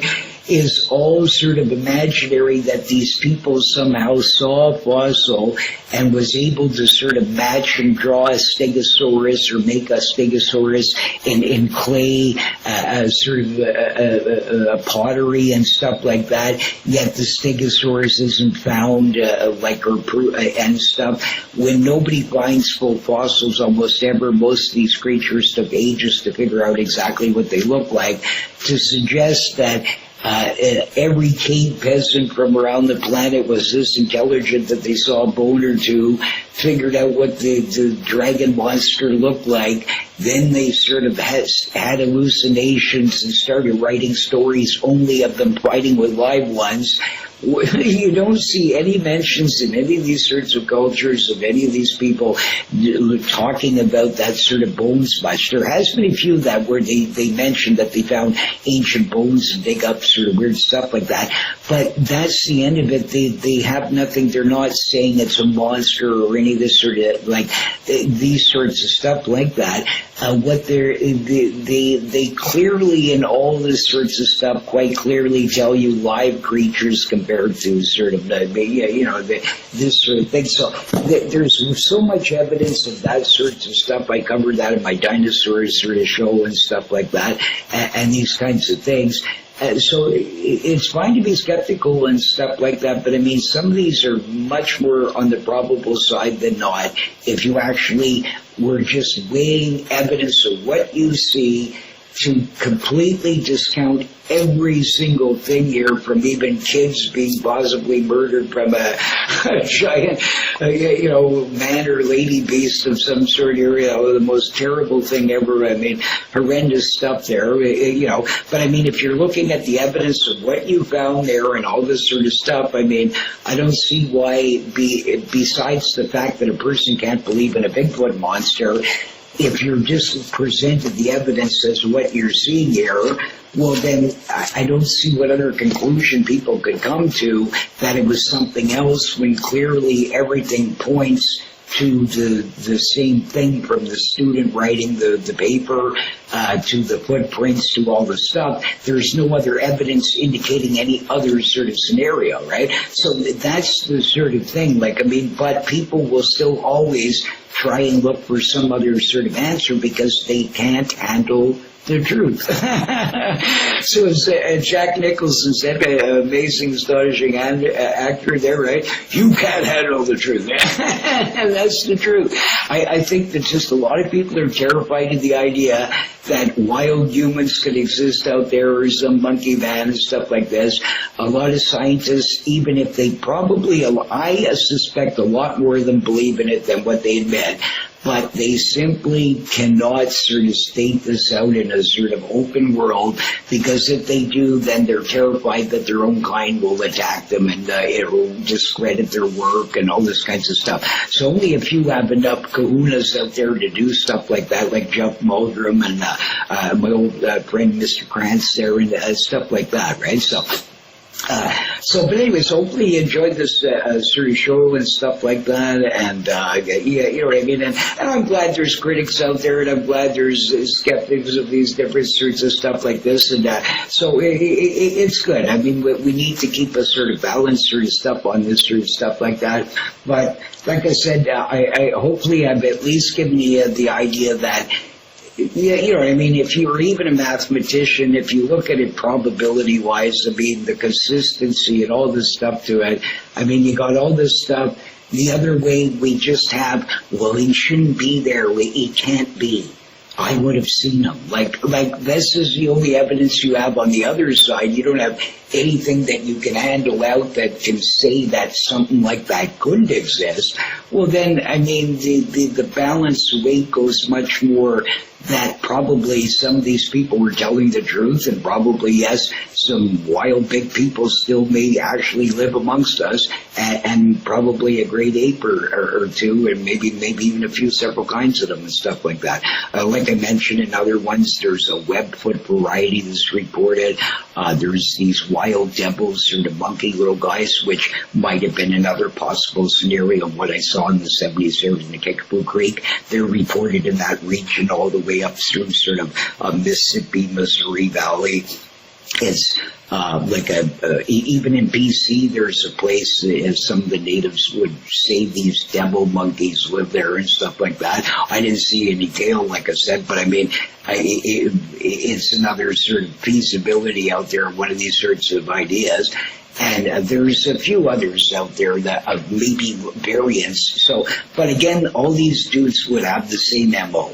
They simply know how to avoid people. They sort of, you know what I mean, hide right amongst us. Like I said, if bunny rabbits can hide right day and night right in front of you and you can't see them, I'm pretty sure they can hide behind a tree pretty good.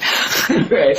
And they hear you way before probably their hearing's better because they haven't been blasted listening to the professor all day. They've been out. So they're probably the human sort of body and the ape body gets better tuning of hearing out in the wilderness over the centuries of evolution sort of idea, and these kinds of things, right? So, I mean, all this, they'd be probably able to hear you better, smell you better, sort of stuff like that. They probably know the tricks. They probably know by leaving their footprints that you might follow them, so they do typically seem to go out of the way to do that, and these kinds of stuff like that. So people, most of the time, usually only find these by accident in strange places, or that the poor Bigfoot monster, wild man, didn't have the chance to go anywhere else. He had to go this way, and the bank is muddy or different stuff where his feet are going to show some prints, right? And sort of stuff like that. So, I mean, there's all these sort of things to think about, but hopefully I gave you a pretty broad perspective about this sort of stuff, and hopefully you're educated a little bit about sort of the most unusual things out there that really, if you combine them all, certainly make a strong case that at least at one point, somewhere out there, there's been a pretty wild sort of characters out there that have been pretty big and furry dudes and dudettes, and that they have, cannibalistically, sadly, killed people sometimes, and or sort of seduce them in some sort of way like that, right? So, I mean, the poor Albert Ostman there, he was the guy that was captured by when I was talking about him a bit before, but he had described the copper nails and stuff like this. This whole family sort of examined him and sort of, and all the stuff he said sort of, but in this group, they weren't cannibals, and they sort of was fascinated by him and just thought of him as an interesting curiosity, right?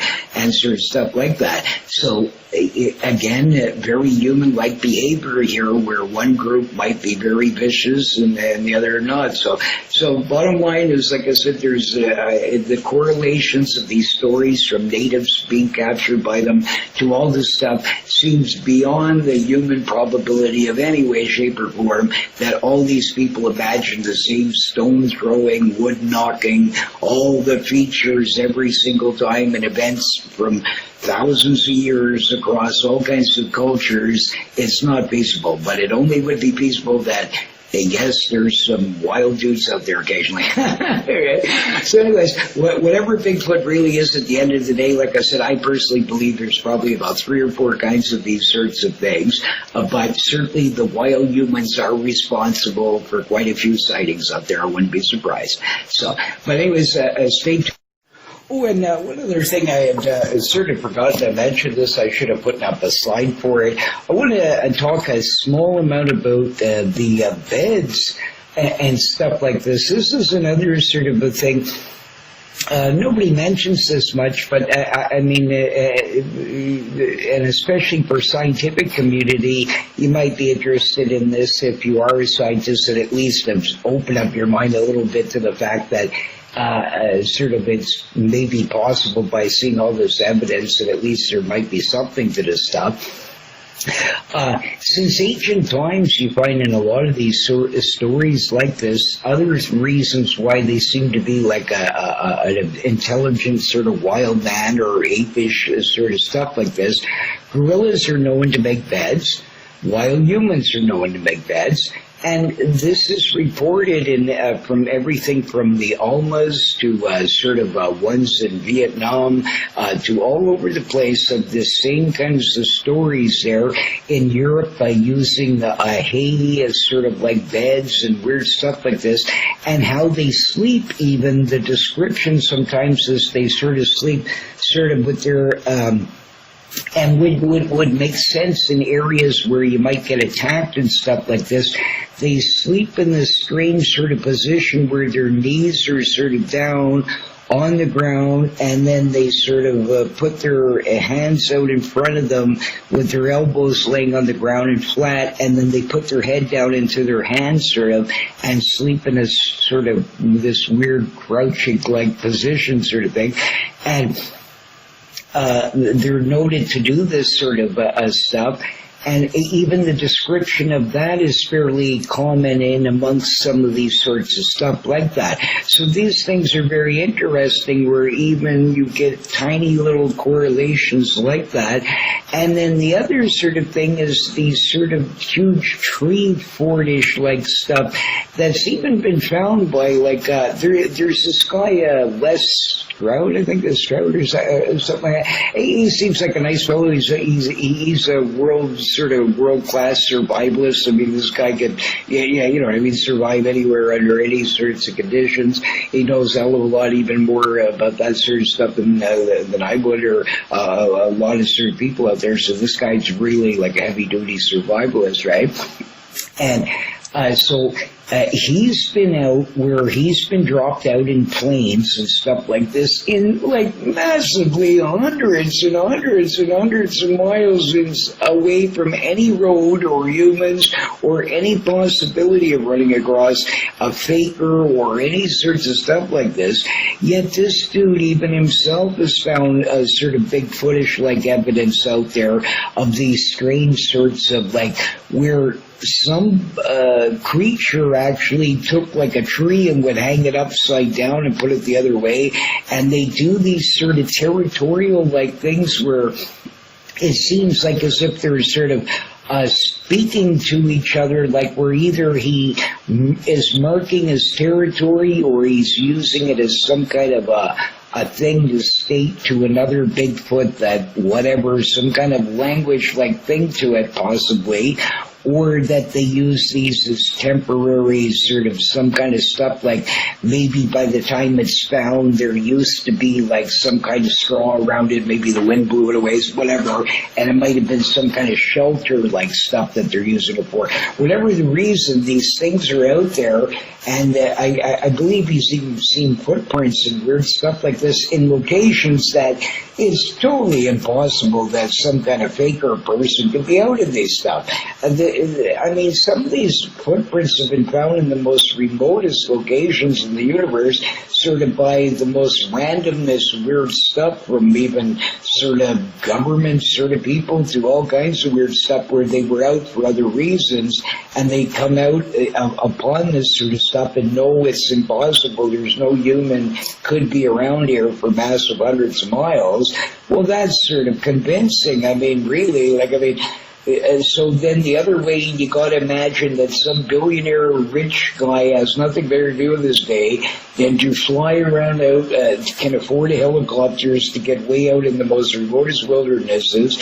He jumps down, does his Bigfoot dance, leaves big footprints all over the place, and then he leaps up and goes away and hopes that people like Les Stroud will be dropped off around a region like that to find these big footprints to keep the legend going. Do you see how silly that sounds?